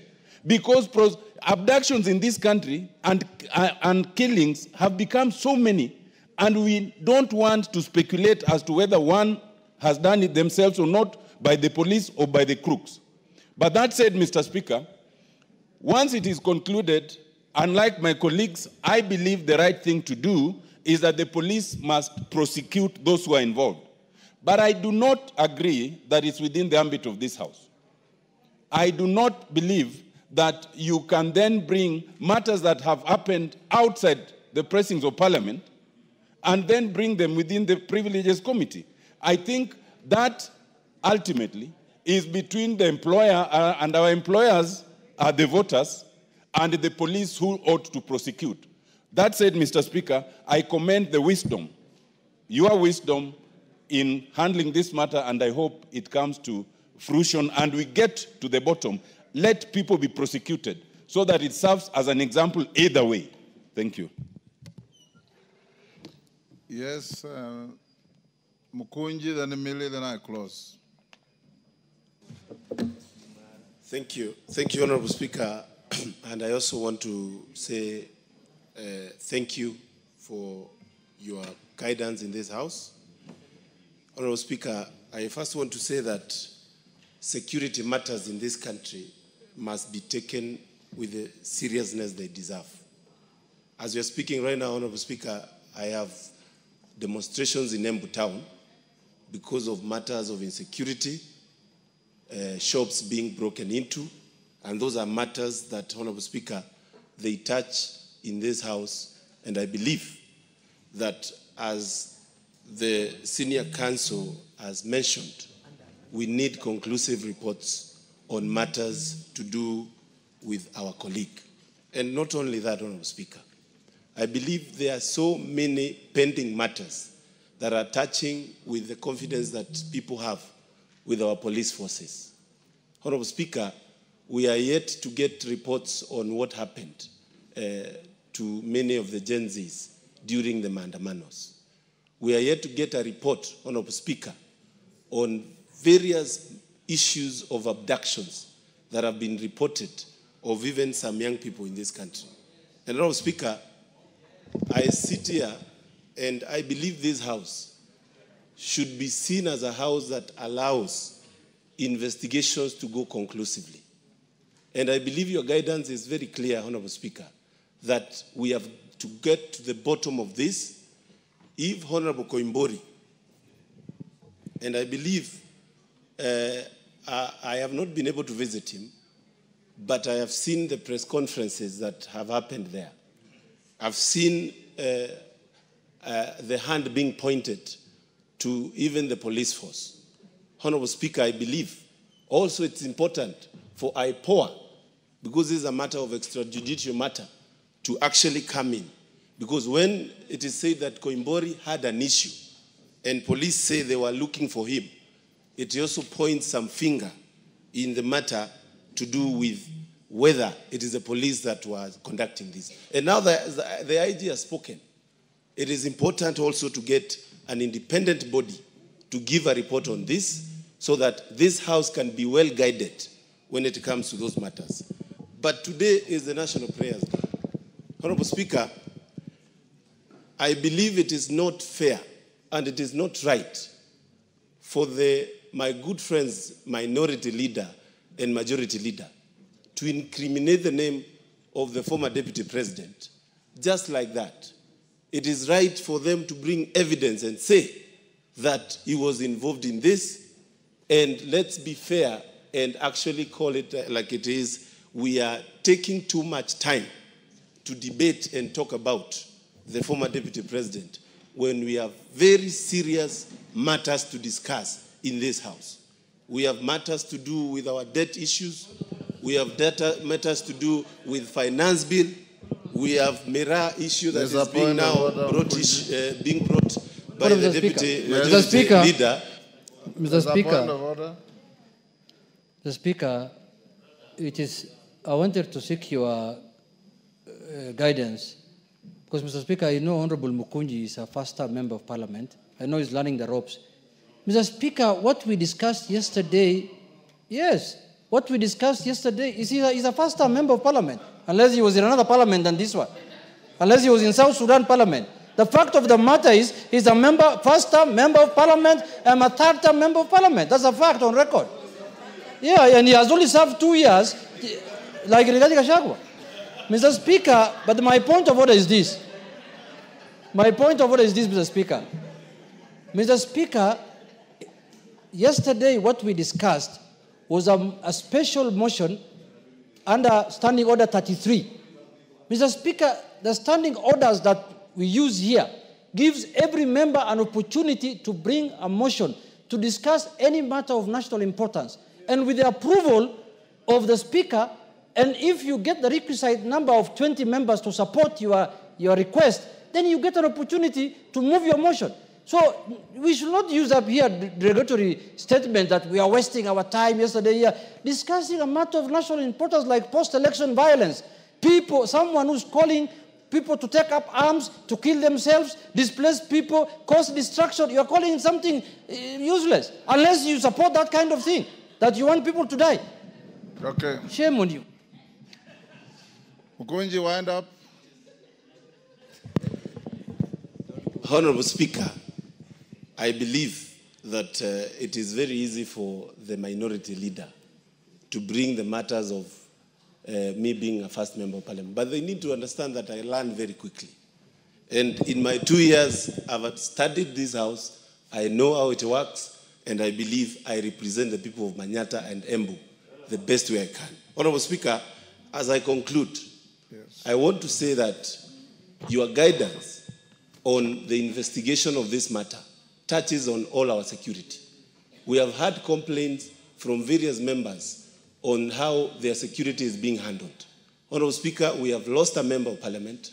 We know how and what it takes, how costly it is, Honorable Speaker, to even go back for a by-election. Let us all be very keen on our security. And Honorable Speaker, I seek your guidance to ensure IPOA also gives a report on this matter. Millie, thank you. The last one. Thank you, Mr. Speaker. Mr. Speaker, I want to, before I start, I just want to tell Honorable Mukunji that... Order, Mukunji, you finish your contribution, listen yes, to others. and you need to listen because I'm actually, before I say mine, I just wanted to tell him that even though he's saying he's learned, one of the things that he has not yet learned effectively is how to be in opposition. When I have given my contribution, see me on the side. You are doing very poorly in that regard, and I'm very willing to give you free tutorials on being in the opposition. Mr. Speaker, as a human rights defender, I have been against the issue of abductions, and I've raised it before the floor of this House and elsewhere.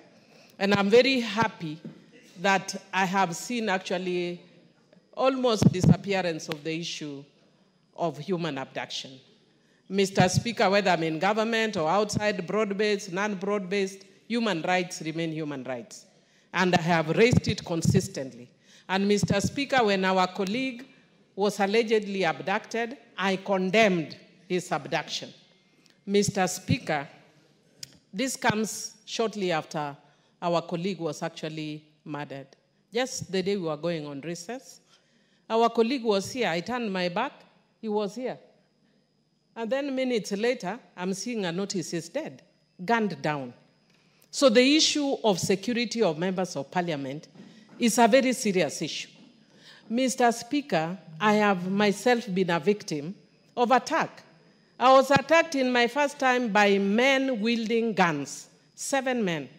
And when I raised the issue, the Inspector General of the police then said that I concocted the story. But at that time, no investigation was done. The difference is this time, investigations have been done. I would be the last person to actually politicize about attack because I've been a direct victim. But Mr. Speaker, it is on that note that it would be very, very unfortunate that an honorable member would make me waste time sympathizing and standing with him if at all he has actually faked his own abduction. It would be very unfortunate after our own member of parliament has been shot dead that you bring theatrics that touch on our security. Today it may be drama, tomorrow it may be a reality. When you cry wolf, one day it will be a reality and there will be nobody to deal with you. So Mr. Speaker, what I would want to say, so that members are more secure. The police have given us preliminary report. Can the police conclude?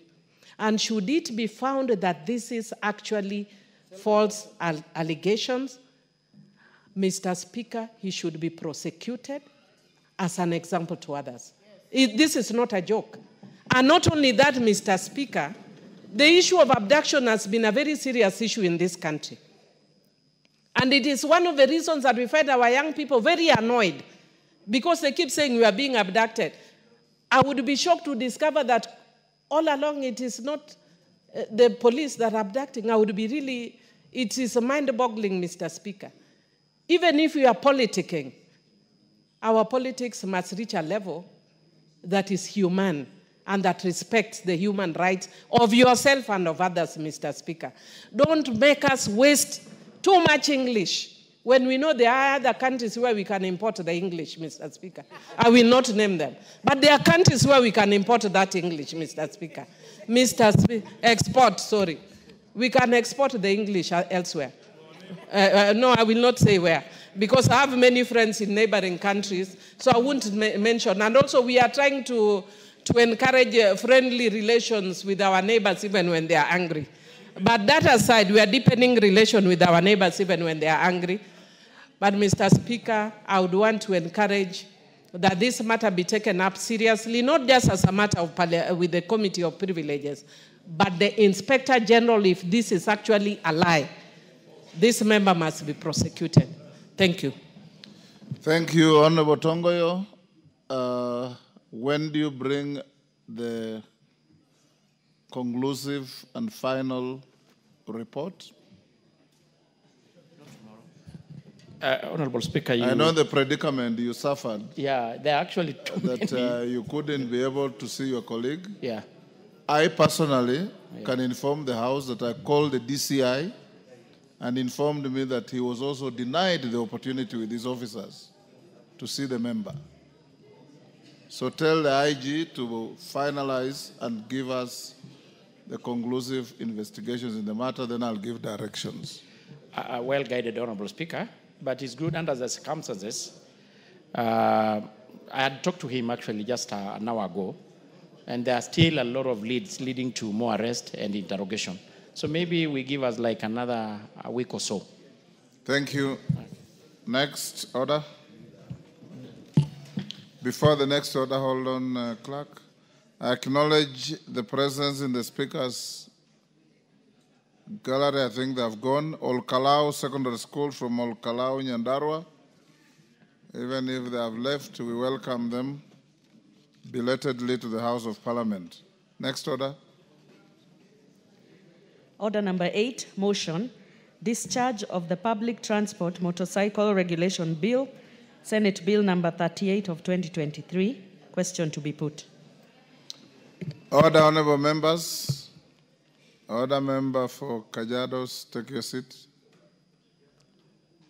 The two members from Kajiado are on their feet at different points. Honorable members, I'm putting the question at order number 8, and I hope you do understand what it is. There is a bill from the Senate by the Senator for Kakamega on the regulation and bringing order to the border sector. He seems to have walked into a hostile group of borders who frightened him to write a letter and say, although the bill has passed through the Senate, he wants to withdraw it in this House. So we now put the question, if you want the bill to go on, you vote no. If you want the bill to die here, you vote yes. I'll now put the question. I'm saying this because this is an unprecedented process that has come to this House. And I now put the question at order number 8, which is that notwithstanding the provisions of Standing Order 127.5, and taking into consideration the request from the Senate for withdrawal of the Public Transport Motorcycle Regulation Bill, Senate Bill number 38 of 2023, this House resolves to discharge the Public Transport Motorcycle Regulation Bill, Senate Bill number 38 of 2023 from second reading. As members of that opinion say aye.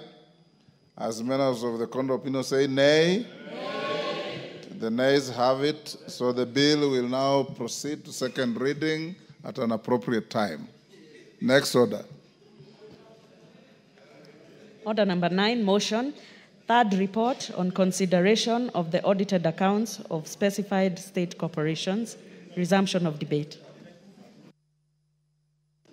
Honorable Wangwe, when we adjourned yesterday, you had 38 minutes to go. 37 minutes to go. Yes. So you can carry on from there. Thank you, Honorable Speaker. Honorable Speaker, as I had moved yesterday on the report of the third report on consideration of the audited accounts of Public Investments Committee, that this House adopts the third report of the Public Investments Committee on Social Services, Administration and Agriculture, on its consideration of the report of the Auditor General on the financial statements of the following state corporations, laid on the table of the House on 30th July 2024.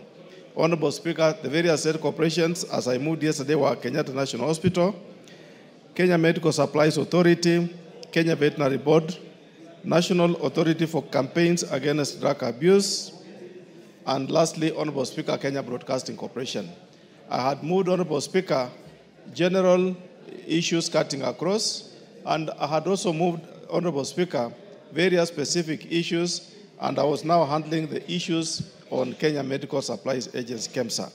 Honorable Speaker, on the issues that were highlighted in the report, The issue that I was to start with today is the issue to do with payables and trade and other payables, Honorable Speaker, where, Honorable Speaker, I want to be specific. And look, we observed one supplier, Honorable Speaker, Mrs.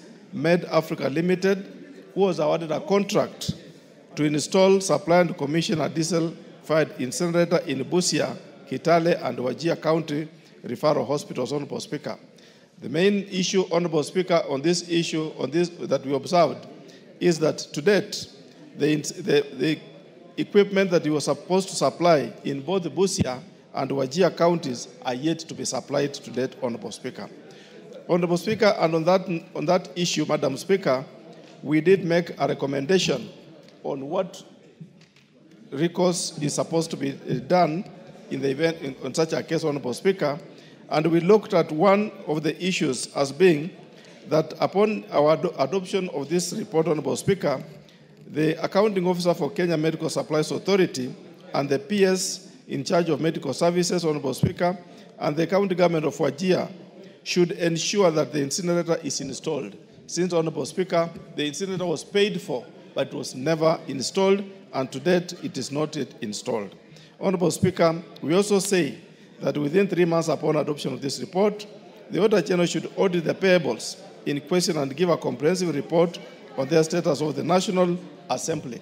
Honorable Speaker, there were about 4 or 5 issues, as you will see in the report, that were discussed. All of them supplied by various parties, which have been highlighted in the report, Honorable Speaker.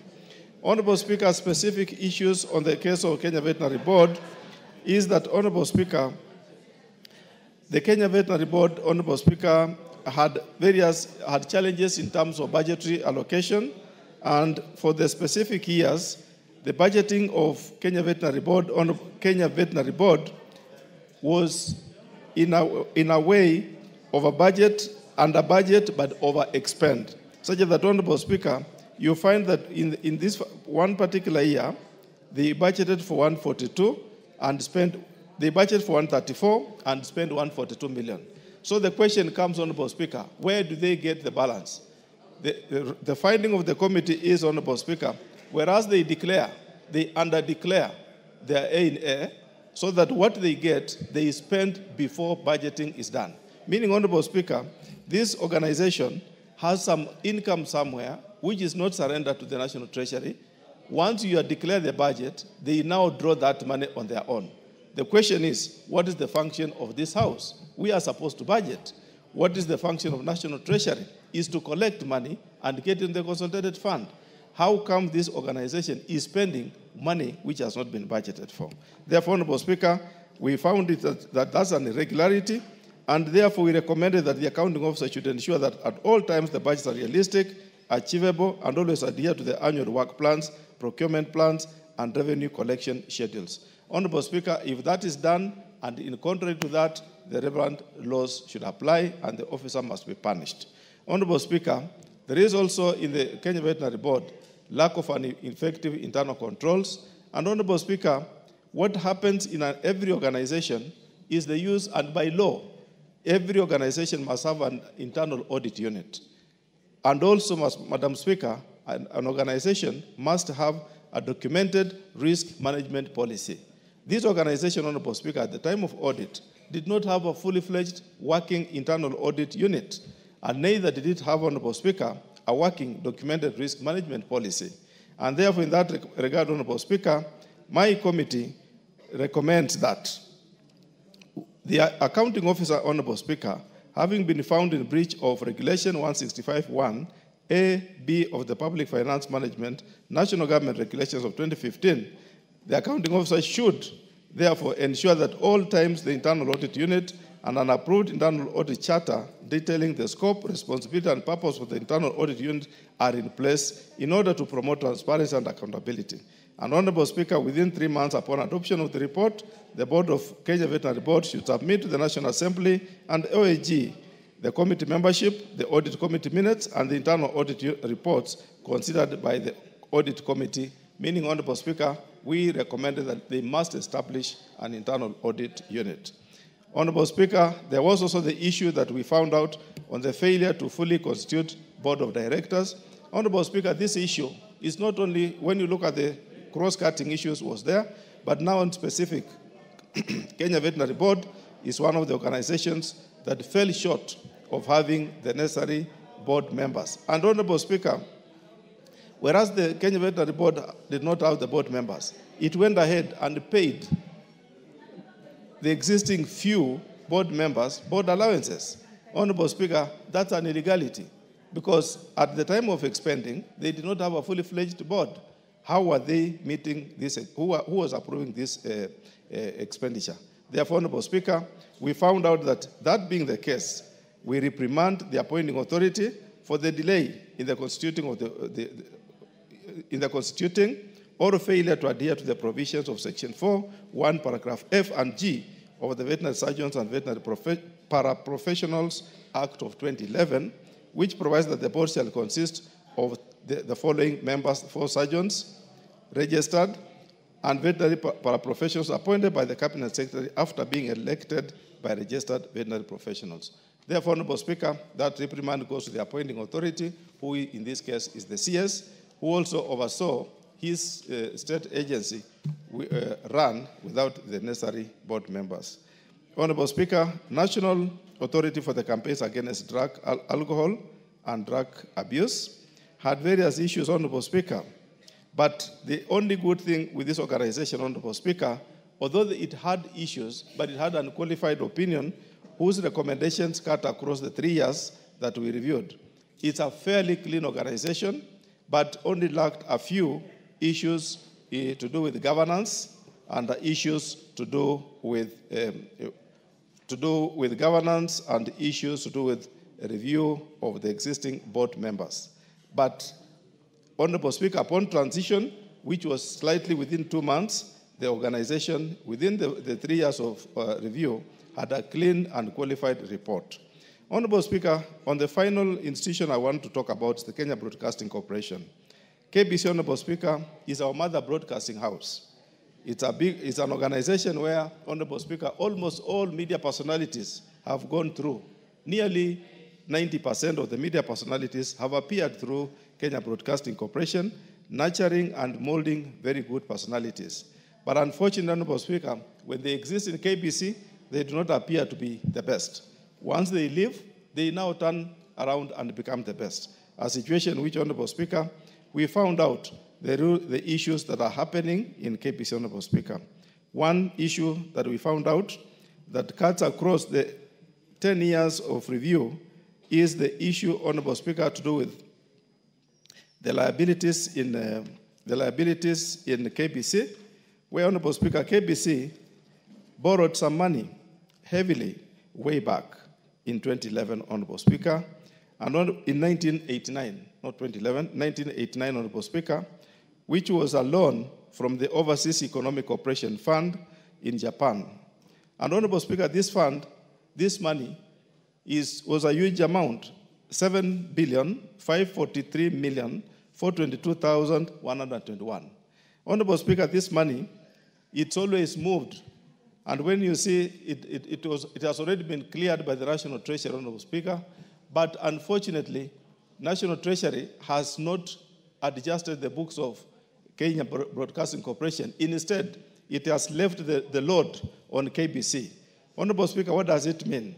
What it means is, Honorable Speaker, that whenever KBC is preparing their books, this loan reflects in their books, and definitely when you look at the management accounts of KBC, within the year, it looks positive, but when you look at the overall annual account, Honorable Speaker, it's heavily loaded by this amount. The implication, Honorable Speaker, is that you can never know the trading status of KBC, and it's not a good thing. Therefore, Honorable Speaker, what do we recommend? Upon adoption of this report, KBC should submit the National Treasury and the Auditor General comprehensive report with the details of the loan. And Honorable Speaker, National Treasury should also be able to comment on the status of the loan and advise on when they intend to write off the loan if need be. Honorable Speaker, on the issue of KBC, it has issues to do with title deeds. Honorable Speaker, the issue of KBC, the corporation had title deeds for 8 parcels of land. And Honorable Speaker, these 8 parcels of land, at the same time, it had 32 parcels which does not have title deeds or other legal documents of ownership.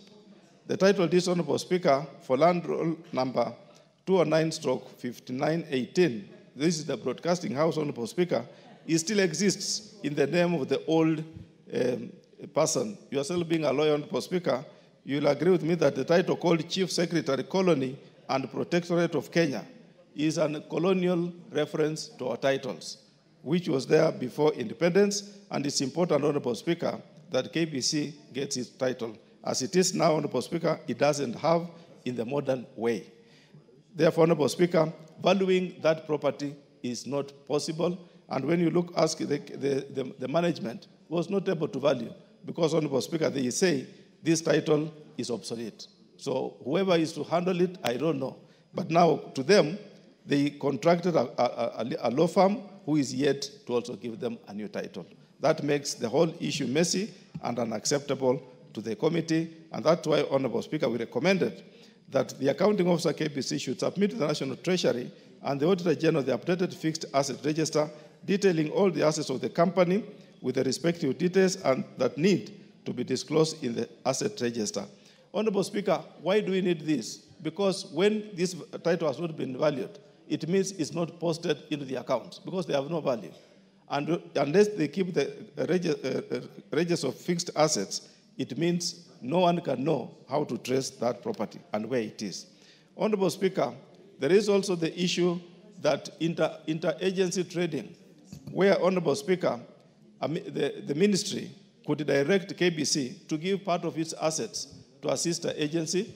For this case, Honorable Speaker, in particular, the power generators that were given to KenGen company, Honorable Speaker. The corporation, at the direction of the government, loaned its 5 power generators valued at 29 million to KenGen to alleviate the power crisis during the 2000-2001 crisis. However, the generators have not been returned to the corporation. Honorable Speaker, the moment they gave out the assets on direction of the government, somebody retains the assets of KBC forever, and nobody follows up. Therefore, Honorable Speaker, we felt that it was important that within 3 months upon adoption, ESCC to initiate an investigation into how the loaned generators to KenGen were procured, whether there were any malpractice in the initial procurement, and that generators were idle at the time of loaning, and submit its findings to DPP. Honorable Speaker, because they say the generators were given, but there is no follow-up evidence to confirm that those generators were given, neither were they instruction. But the management said they were instructed to give. So whether the generators passed on to KenGen or not, we do not know. Honorable Speaker, there is the issue in KBC affecting the going concern aspect. The Honorable Speaker, the issue of KBC as a going concern is associated with various organizations, Honorable Speaker, through which it entered into negotiations, and particularly the organizations that deal with broadcasting. And Honorable Speaker, apart from the OEC loan, that is the Overseas Economic Cooperation Fund loan of 1989, KBC has other organizations which it has entered into negotiation with, including the MultiChoice Africa and various other organizations. Therefore, Honorable Speaker, this entry into these negotiations has affected the operation to an extent positively, and to other extent it has negatively affected. What has the committee recommended, therefore, Honorable Speaker, that upon adoption of this report, the KBC should submit to the National Treasury and to the Auditor General a comprehensive report with the details of all the organizations, all the documentary organizations that have entered into commercial transactions with KBC for the purpose of going concern effects. Honorable Speaker, finally, the issue of KBC is a good model is a good model to adopt, but Honorable Speaker, it has left the organization in limbo without knowing whether to transact on its own or to transact through the second, the contracted agencies which they are working with. And therefore, it's a model which, Honorable Speaker, to one side, it is giving a positive return, and to the other side, Honorable Speaker, if not monitored well, it can lead into the extinction of the organization. Therefore, with that, Honorable Speaker, I wish to thank my colleagues whom we have sat tirelessly, whom we have held these sessions together. I want to thank the Secretariat, Honorable Speaker, for taking their time to make all this combined report through the departmental committee, through the committee, through the director of committees who has supported the committee to arrive at this report. And I want to thank also the leadership of the House for giving the opportunity, Public Investments Committee on Social Services, Administration and Agriculture, through myself, to submit this report to the House. I want to thank you, Madam Speaker, and request my colleague, the member for Mandera, Woman Rep, Honorable Umurker Kasim, to second. Hold on a moment before you second. Allow me to recognize the presence of a school which is sitting in the public gallery before they leave. So I wish to recognize the presence of Pioneer Girls School from Gatanga constituency in Muranga County. And I think a member for Mandera, before you do your secondment, you can welcome them on behalf of the House. Okay, you may welcome them then. Thank you, Honorable Speaker. Allow me the liberty to welcome that school from Gatanga constituency on behalf of their Member of Parliament, who I hear has gone to Amonyoro and is not available. Therefore, on his behalf and on behalf of the House, welcome to the National Assembly, and to tell these children, the students from Pioneer, that many of them, and I do pray that indeed all of them, when they grow up, they will find their way into this House or the other House in Senate and in other positions of leadership, and pray that they will serve with the integrity that behoves of them as leaders of tomorrow. And they are leaders today and tomorrow. Thank you, Honorable Speaker.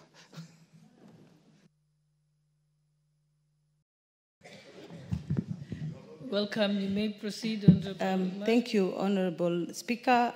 I would like to second of the audited accounts of the state corporations, which are Kenyatta National Hospital, Kenya Medical Supplies Authority, Kenya Veterinary Board, National Authority for the Campaign Against Drugs and Drug Abuse, and Kenya Broadcasting Corporation.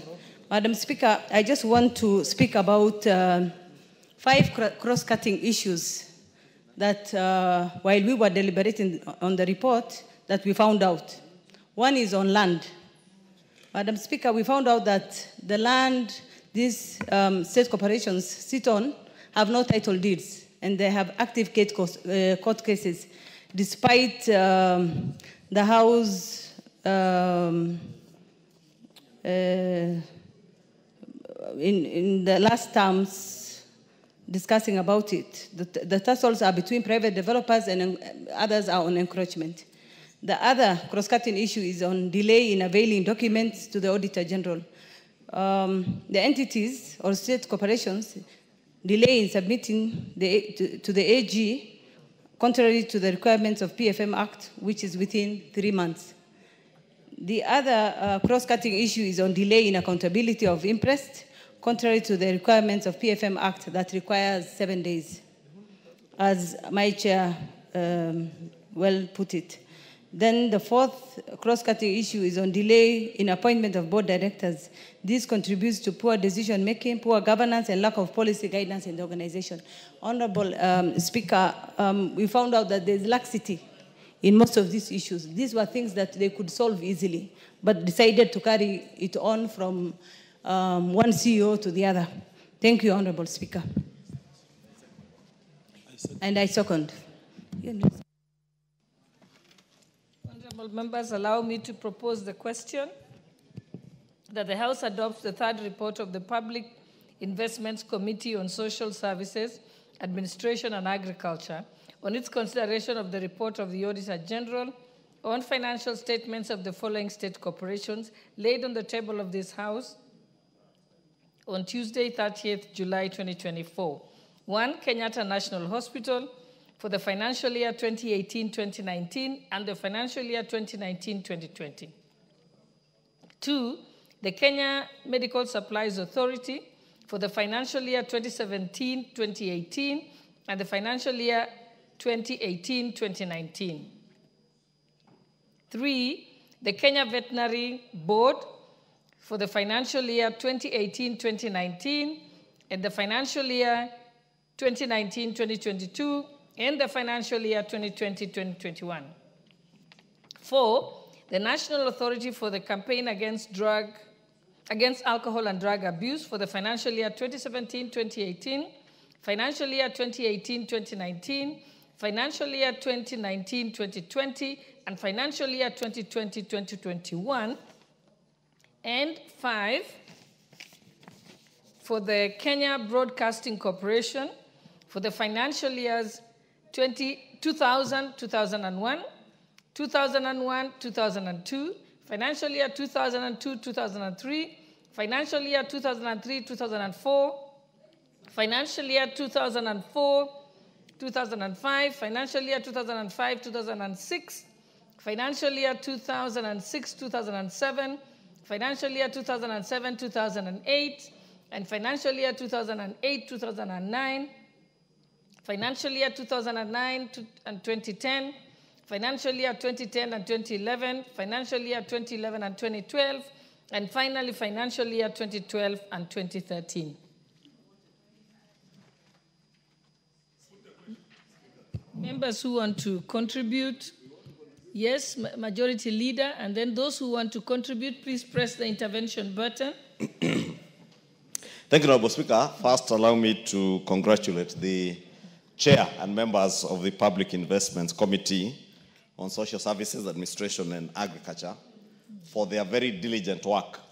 Honourable Speaker, if you members notice, some of these accounts run like those of the National Authority for NACADA, National Authority for the Campaign Against Alcohol and Drug Abuse, run from the year 2017-2018 all the way to 2021.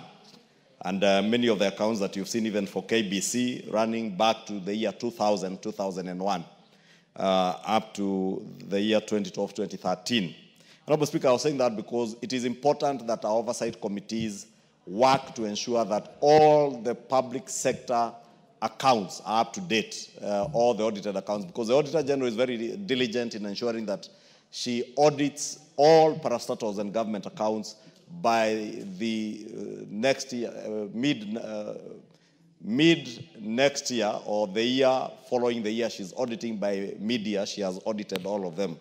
And therefore, it behoves on us as a House, through our committees, the oversight committees, whether it is a Public Accounts Committee or the 3 PIC committees, to ensure that they review these audited accounts and make reports in good time. And that's why I am taking liberty to congratulate the Public Investments Committee on Social Services, Administration and Agriculture, and of course, without anticipating debate, also on the PIC in charge of governance and education, because I see they also have reports to be considered in the order following order number 9. Honourable Speaker, to note also some of these parastatals that they have reviewed their accounts. Kenyatta National Hospital, Honourable Speaker, as much as they are up to 2020, there are pertinent issues that I had the Chair speak to yesterday which need to be addressed. And more importantly, Honourable Speaker, across the entire report, if you go through that report, you'll see the issue of undeclared or unaccounted for interests. Honourable Speaker, interest is not free money to be given to public officers. And indeed, every government agency should follow the example of Parliament. Because members of Parliament also get interest. For instance, when you get per diem when you are traveling. But if you do not account for it, it will either be recovered from your salary the following month, or the next time you are due to get interest, you will not get. And that is why in our audited accounts as Parliament, you will never find unaccounted for interest, be it from members or members of staff, Honorable Speaker. And therefore, I want to ask all these public investments committees, whether it is that on social services, administration and agriculture, on that of governance, or even the one on commercial services, Honorable Speaker, to ensure that they move towards a system where interest is accounted for promptly, as the chair was pushing yesterday in his moving, because I keenly listened to Chair Wangwe, and issues that touched on all these parastatals, whether it is Kenyatta National Hospital, the KEMSA, or the Veterinary Board, or indeed even this NACADA, they all have an overriding issue of unaccounted for interest. And therefore, it must be clear to every public officer that when you get interest, this is money you get to be able to carry on your official work.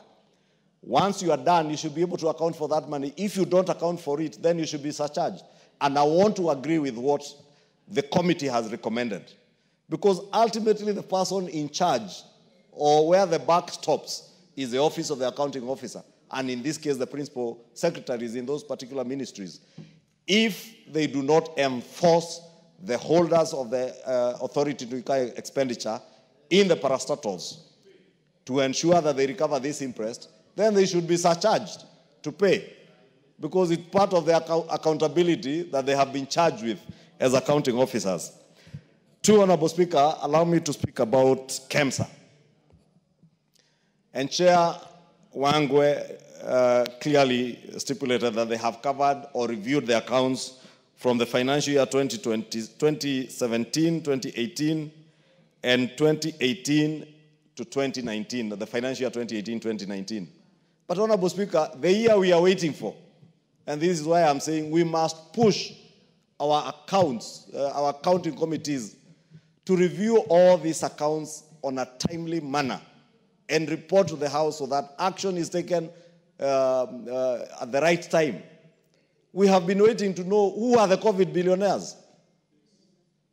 But now you have reviewed the accounts up to the year 2018-2019, pre-COVID. I would allow the chair to inform me. Thank you, Honorable Speaker. You know, he's my leader, and when he speaks, you seek that he allows you to inform him that actually the work is done. That work you are asking for is done. Only the channel to bring here is awaited. So in the next few weeks, you'll have it with you. Thank you, Honorable Speaker. Very good. Very good. Thank you, Honorable Speaker. It is good that I elicited that information to know that the Public Investments Committee, and you see, Honorable Speaker, I was not congratulating them in vain. If they have now gotten to the year 2020-21, for us to be able to know, and I would implore Honorable Wangwe to finalize with the report and bring it to the House Business Committee, and we shall prioritize it for consideration so that we get to know who are these COVID billionaires.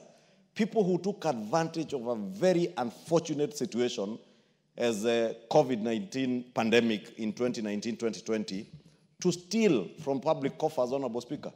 Because KEMSA now became synonymous not with the supply of drugs, vital things for the well-being of the people of Kenya. It became synonymous with scandals and COVID billionaires, people who became billionaires overnight, Honorable Speaker. And we must get to the bottom of all those COVID billionaires, whether it is those who are supplying masks and fake respirators and fake tubes that we had that time, Honorable Speaker. And I want to pray that this committee will be able to bring that report very soon, as the Honorable Chair has committed.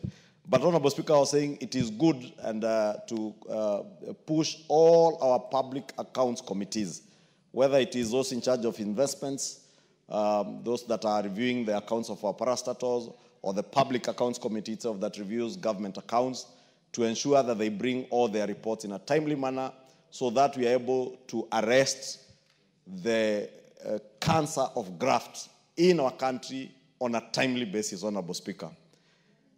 Honorable Speaker, we were just discussing earlier when fake abduction, as has been said, of the Honorable Koimburi. And we are just congratulating the police for their swiftness.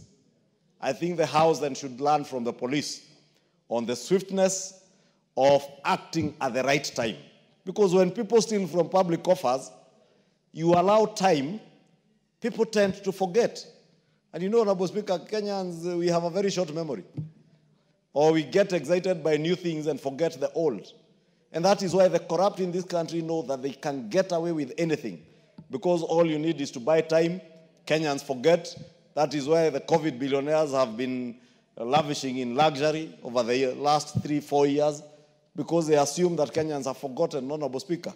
Many of them used the stolen resources in the last elections. Some now are elected governors. Others are members of parliament. I do not know whether there is anyone of us here who was involved. The chair of the Public Investment Committee will be able to tell us when it was the report.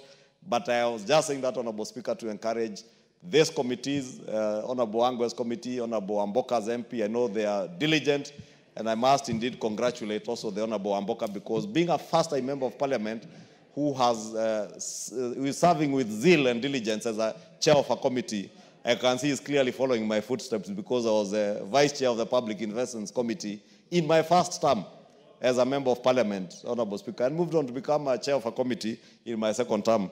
Therefore, to encourage you to lead your committees and ensure that all these accounts are reviewed on a timely basis, and you table reports before the House, because it's not enough to just review these accounts. The more important thing is to adopt reports, or rather bring reports to this House that we can adopt, and then follow up through our Committee of Implementation to ensure that all the recommendations like those ones that Honorable Angwe has put in this report, even on those on impressed, the Committee on Implementation then follows up to ensure that all those recommendations are not in vain, because this House must not and must never act in vain. With that, Honorable Speaker, I beg to support this report. Thank you.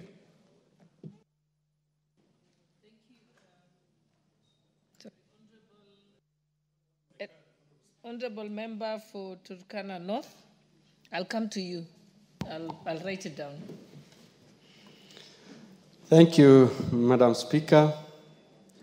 Madam Speaker, I want to disclose that I'm a member of this committee. And first, I want to thank my chairman and the members of Parliament, including the Secretariat, that have taken their time to look at this report, to interrogate the clients and come up with the final report. Madam Speaker, I'll speak to the cross-cutting issues that came across when we looking at the 5 corporations. Madam Speaker, we picked that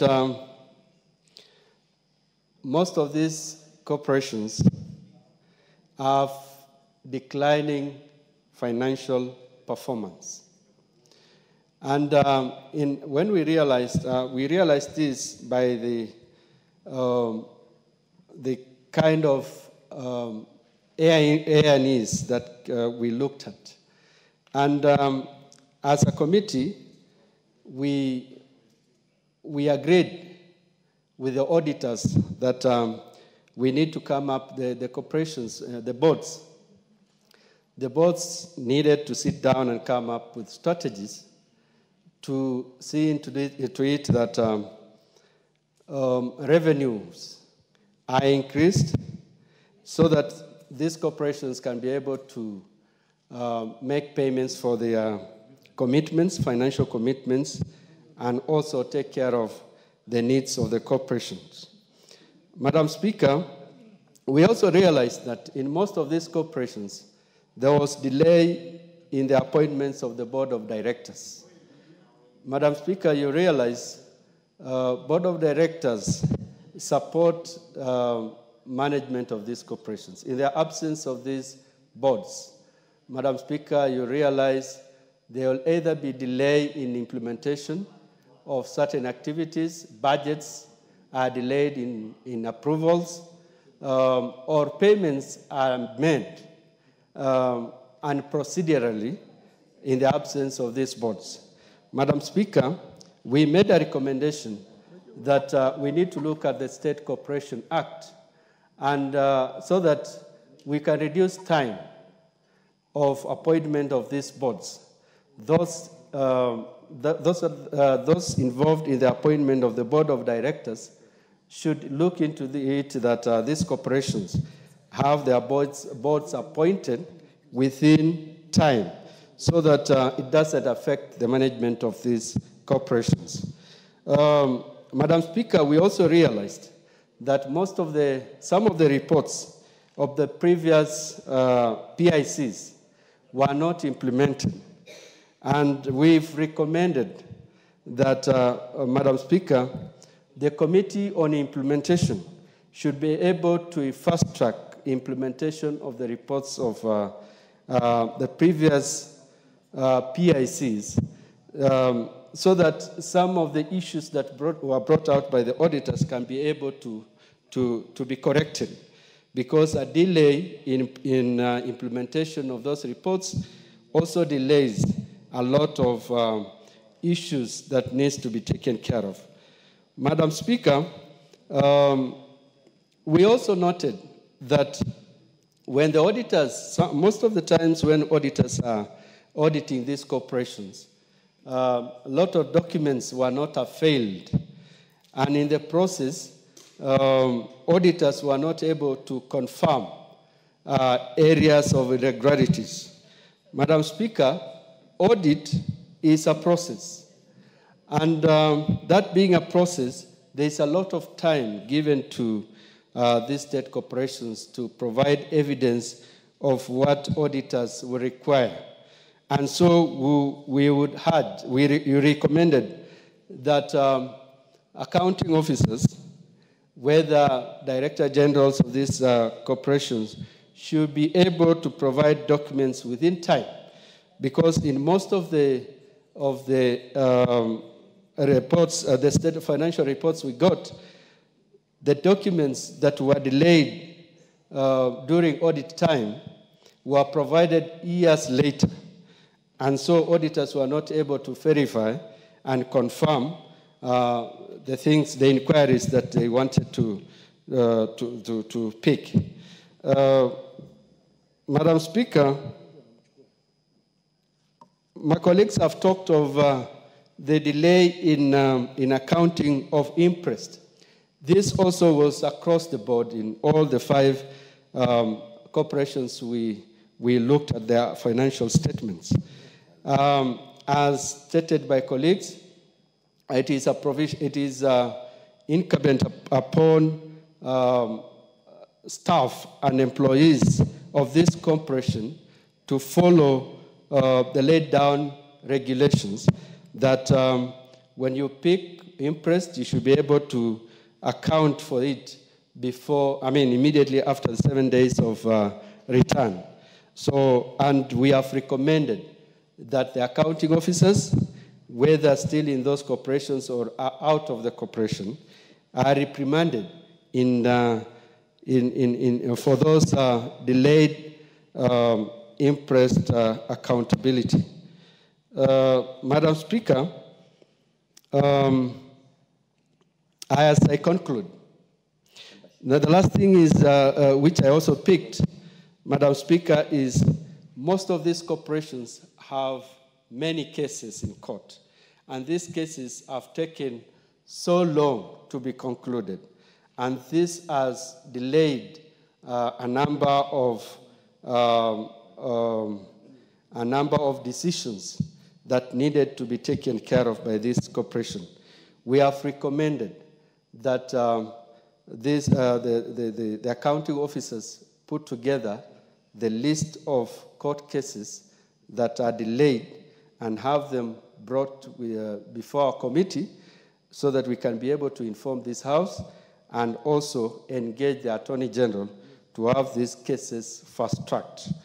Madam Speaker, most of these corporations didn't have risk management policies and even internal audit structures.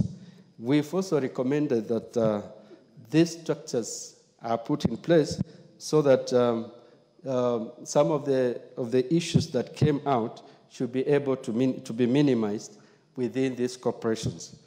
Madam Speaker, as I conclude, I will request that when this House adopts this report, the Committee on Implementation should be able to move very fast to have these reports implemented so that we could be able to minimize the inquiries that have come out from the audit and financial statements that appear within the audit committees. Thank you, Madam Speaker. I support.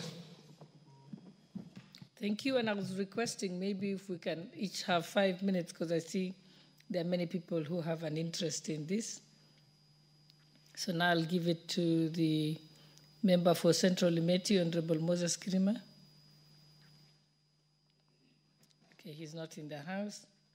Next we have Honorable Geoffrey Mwangi, member for Tetu.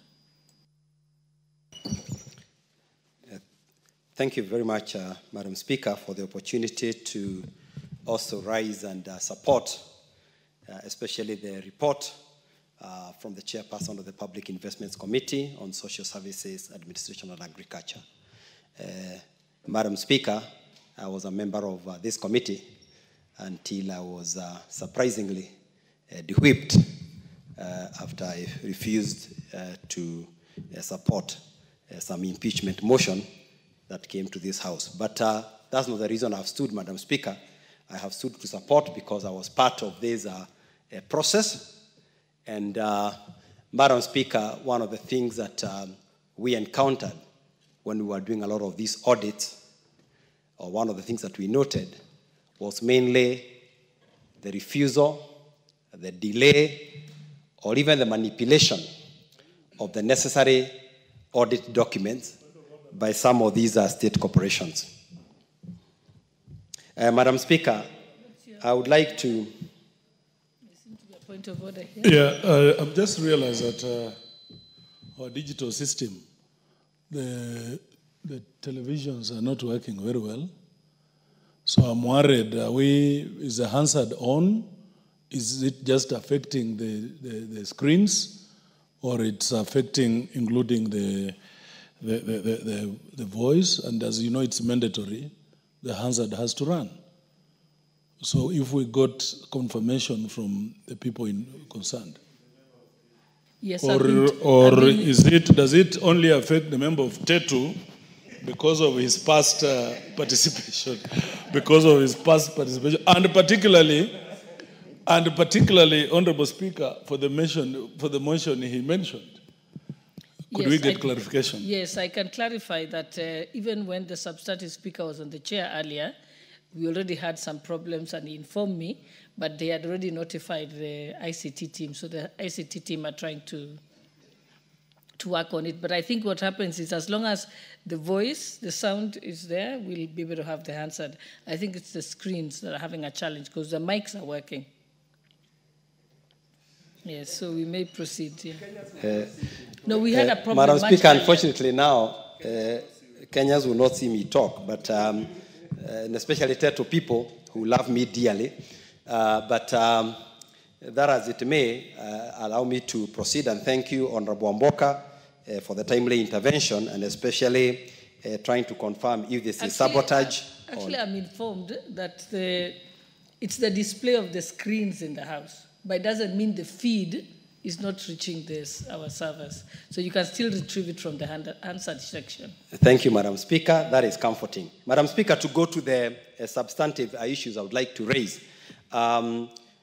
You realize that a lot of our state corporations, despite this House allocating them money year in, money year out, these have become dens of corruption, mismanagement, pilferage and plunder of national resources.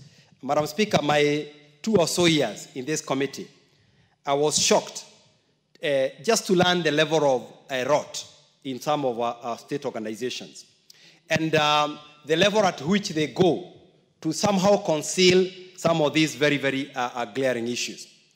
And Madam Speaker, it is important that this House over time, and I still need to familiarize myself with the legislation in terms of what happens after these reports are tabled. Because to the best of my knowledge, I have not seen anybody arrested, prosecuted, and maybe convicted out of some of the reports that we raised in this House. Yet, Madam Speaker, in some of the instances, we saw open and glaring conflicts of interest. We saw open and glaring, misdeeds that, Madam Speaker, should actually be just placed in front of the CID and arrest is made. What is your point of order? I just want to inform the Honorable Member for Tetu, who is a very good friend of mine, that the reports of this House are not in vain. The recommendations of committees are not in vain. And I want to confirm to him that in one of the recommendations of the committee that I chair, that we referred the matters of Moi University to EACC. And I want to confirm to him that indeed the CEO, the Vice Chancellor, was arrested and is charged in court. So this House is not in vain, the Honorable Member for Tetu. And allow me also, maybe sometime later, to induct him properly, now that I'm a ranking member of this House, Honorable Speaker. Thank you. And remember, the committees are at liberty to recommend prosecution. Mr. Speaker, even recommend that the person cannot hold public office. Mr. Speaker, Madam Speaker, I think you need to protect me from I think I'll let the you continuous point of order. now.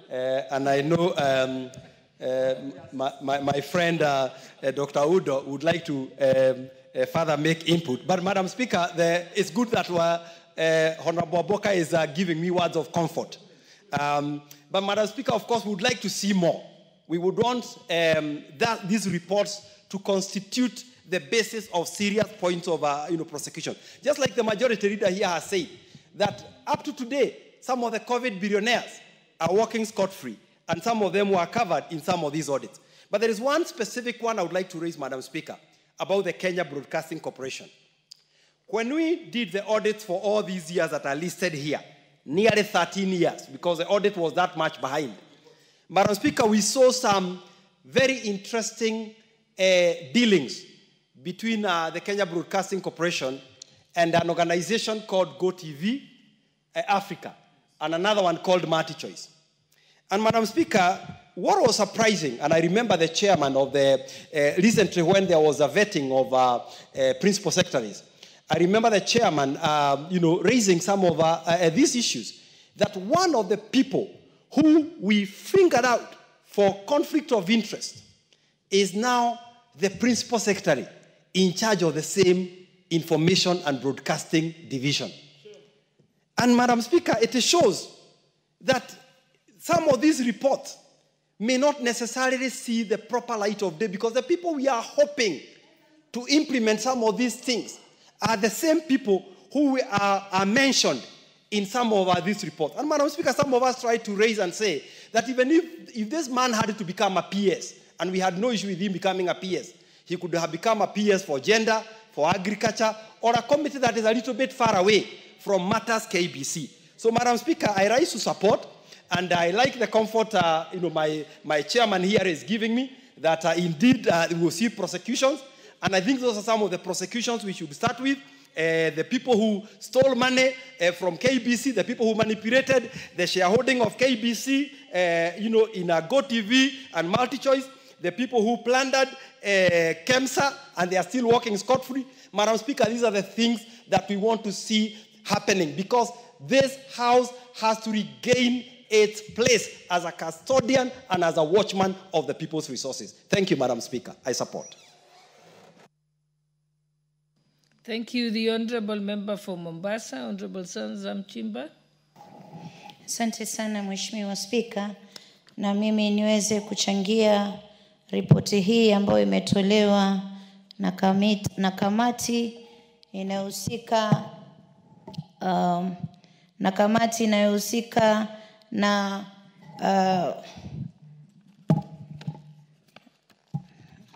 ambayo imetoa ripoti kuhusu Auditor General kuhusiana na cooperation states za serikali. Mheshimiwa Spika, mimi nataka niseme hivi.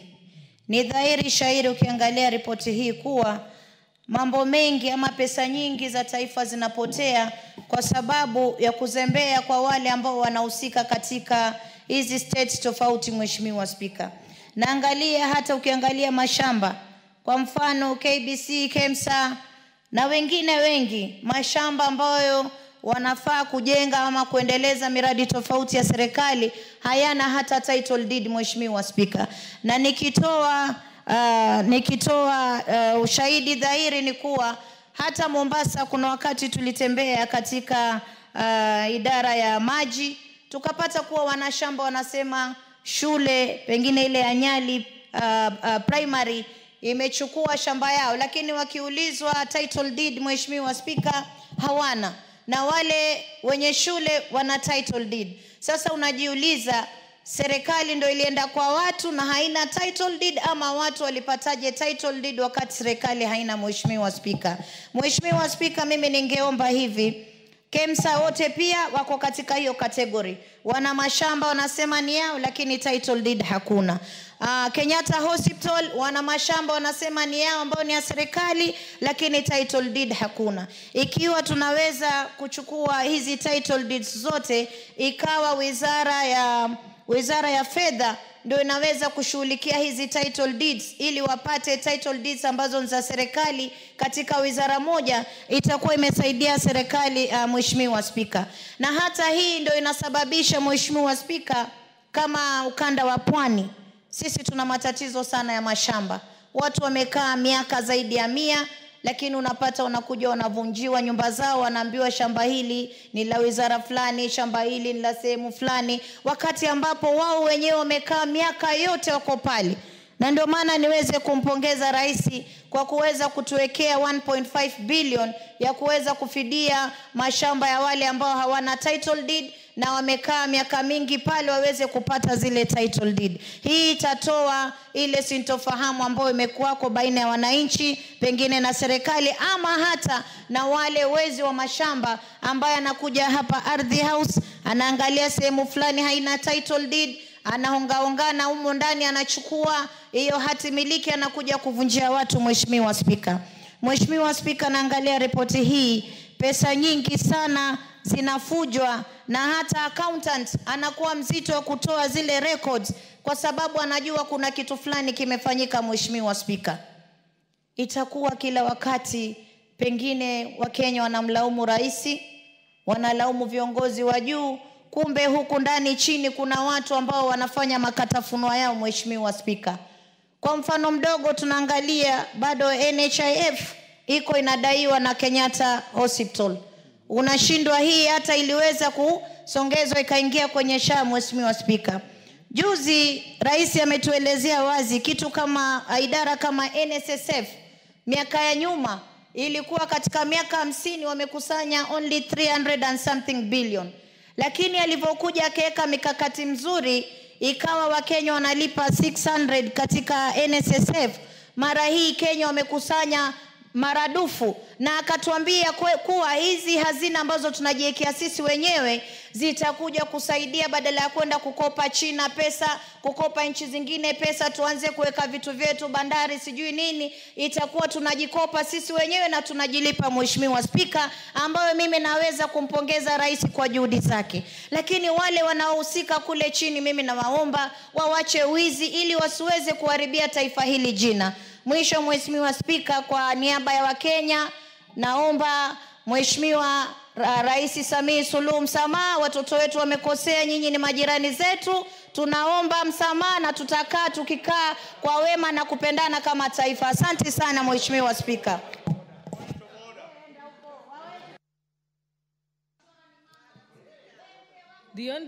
The member for Kilome. Member for Kilome. Order, Honorable Zamzam. Honorable Zam.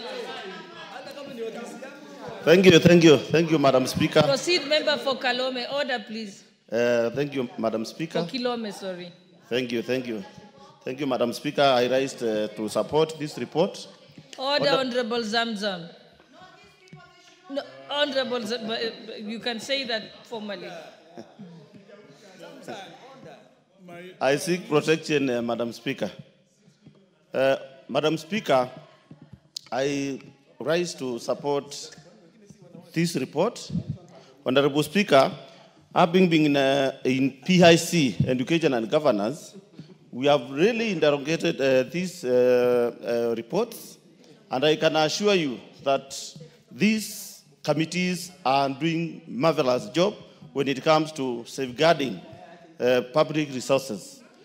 Honorable Speaker, I attest, having been in a public investment committee in education and governance, the same as in social services, we need, as members of this House, we need to get into details into our institutions so that we can safeguard public money. Honorable Speaker, when it comes to issue of accounting for this money, which of course we have been pushing for the Treasury to release money to these institutions, so at the same time we need to see proper accountability of the same funds. Honorable Speaker, I urge this committee under the chair Wangwe to make sure that they move with speed, because I've realized that most of the institutions have been audited, but as members of Parliament, oversight committees have not been able to make proper utilization of the report from the Auditor General. So, Honorable Speaker, protect me, Honorable Speaker. There's a lot of noise coming from my... Honorable Sansan, please stop the Kamukunji. Please, give us time. Do it outside. Yeah, we listen to you quietly, so I think give your colleague an opportunity. Thank you, Madam Speaker, for protecting my contribution.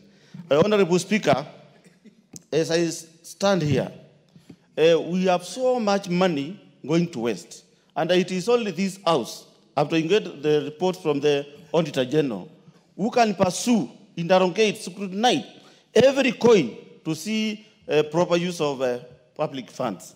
Honorable Speaker, because I'm here to contribute to my committee, in Public Investment Committee, I can give my honorable colleagues time to contribute on this matter, because I'm here to contribute on the other side of the PIC in education and governance. Thank you, Madam Speaker. Okay, thank you. The Honorable Member for Funyula. Thank you, Honorable Speaker. Let me also rise. Member for Turkana, if you just remove your card so that you don't confuse me. And the Honorable Member, yes, I think that's the one person who has spoken already. Proceed. Thank you, Honorable Speaker. Let me also take this opportunity to congratulate and sincerely thank the committee to have taken effort to review long outstanding and past audit reports. Honorable Speaker, I don't want to dwell on specific issues. Allow me to dwell on some basic issues, Honorable Speaker. Honorable Speaker, the Constitution of Kenya 2010 has very clear provisions on when specific audit reports ought to be debated. Allow me, Honorable Speaker, to bring to the attention of the House, I think it's Article 226. Article 226, Honorable Speaker, and I want to seek your indulgence, Honorable Speaker, that we take this matter very, very seriously. Article 229, specifically of the Constitution of Kenya, requires that the audits must be completed within 6 months, tabled and debated in Parliament within 3 months. Honorable Speaker, we know there has been a backlog, and that backlog, Honorable Speaker, is a matter that requires to be addressed. But we must address this matter, Honorable Speaker, in light of the ruling in the High Court case number HCJR/E082/2023 that invalidated the findings of the Committee of the County Assembly of Nairobi in view of the recommendations. I therefore want to urge the House Business Committee, I want to urge the Office of the Clerk of the National Assembly, I want to ask Parliamentary Service Commission for the work of the committees or the watchdog and oversight committees to have any legal effect, to have any constitutional effect, we must comply with the provisions of the Constitution that says the audit reports must be debated and approved by Parliament within 3 months after tabling by the Office of the Auditor General.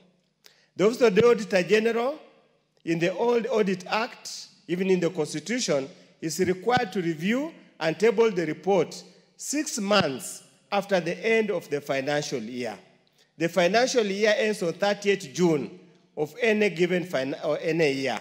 So it means by December, the Office of the Auditor General must have reviewed and submitted the reports to the Parliament by then. In the past, they complained there was non-compliance, there was failure to supply documents, they would go to the entities, SAGAS or MDS, they say they are not ready, or they give reports that fell late. With the amendments with the Audit Act, actually condense the period, so we give the Office of the Auditor General enough time to review and prepare and submit the reports. I therefore want to urge, let me repeat again, that the Office of the Clerk of the National Assembly, Parliamentary Service Commission, and all the relevant organs of this House must put into place measures, must facilitate, adequately fund, and provide adequate facilitation to the oversight and watchdog committees, that's Public Accounts Committee, the various PICs, Special Funds Committee, and all those committees, that they complete the audit process and table their reports, preferably not beyond May of the subsequent years. Otherwise, Honorable Speaker, all this talking we are making here, all these reports will just become for record purposes, academic purposes. And I only honestly sympathize. Financial year of 2018-2019 being presented today, even if you made a recommendation, how do you enforce that recommendation?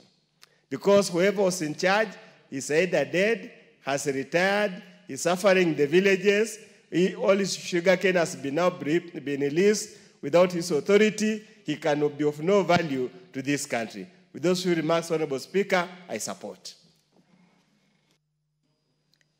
Thank you. The Honorable Member, Honorable Kihungi.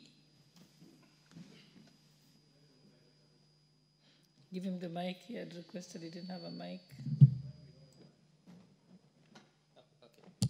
Okay, thank you, Madam Speaker. Madam Speaker is start to speak on the audit report for the Committee of PIC. Madam Speaker, one thing I want to say is that as the one member has put it, the most important thing is timeline. And one thing I've noticed is that the Office of the Auditor General is coming out clearly as an office that is stamping its authority in the institutions. Some of the works they are doing is clearly seen that this office is really working.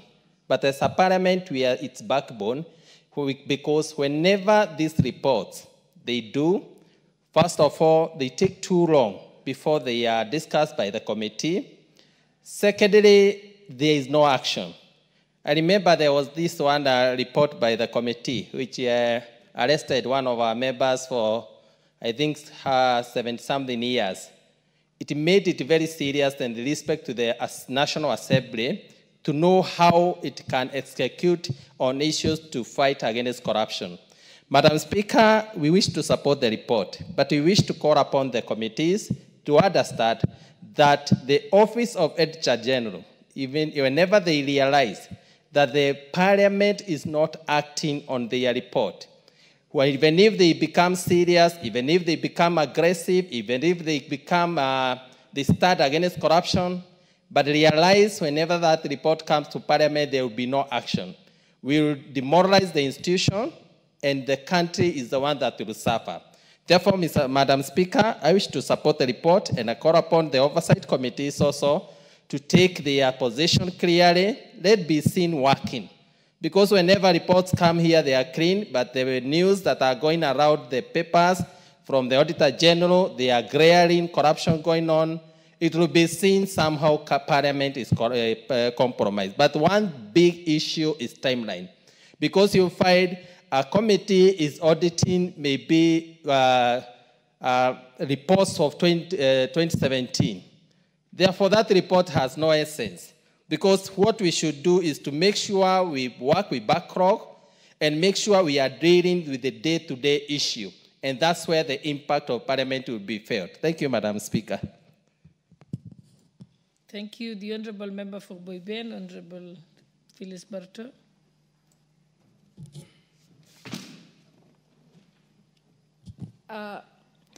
Thank you, Madam Speaker, for giving me the opportunity to also voice my concerns in as far as these audit reports are concerned. Madam Speaker, one particular one is on the issue of land for KEMSA and KBC. An example is a case where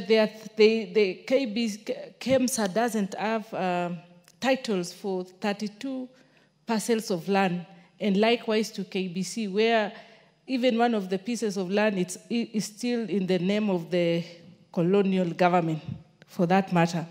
Madam Speaker, that's a very serious concern, given that we have people in Kenya who have appetite for land, and that is a very fertile ground for land grabbers. So, Madam Speaker, that is a very serious concern, and it's not just those state corporations which have been mentioned. It is a symptom. It affects the entire society in Kenya. Even our institutions of higher learning or even schools. We still have schools in Kenya, Madam Speaker, who are in operation for many years, but they don't have a title. And that's why sometimes they cannot develop, or it becomes problematic for them to get to be allocated finances because they don't have. Madam Speaker, the issue of documentation.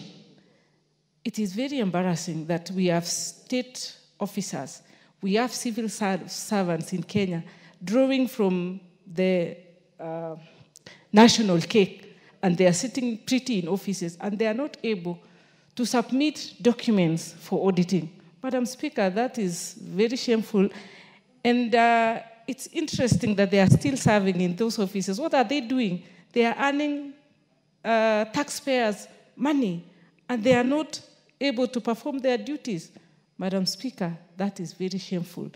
And such officers, Madam Speaker, should be sent on compulsory leave until they comply. Otherwise, what are they doing in offices?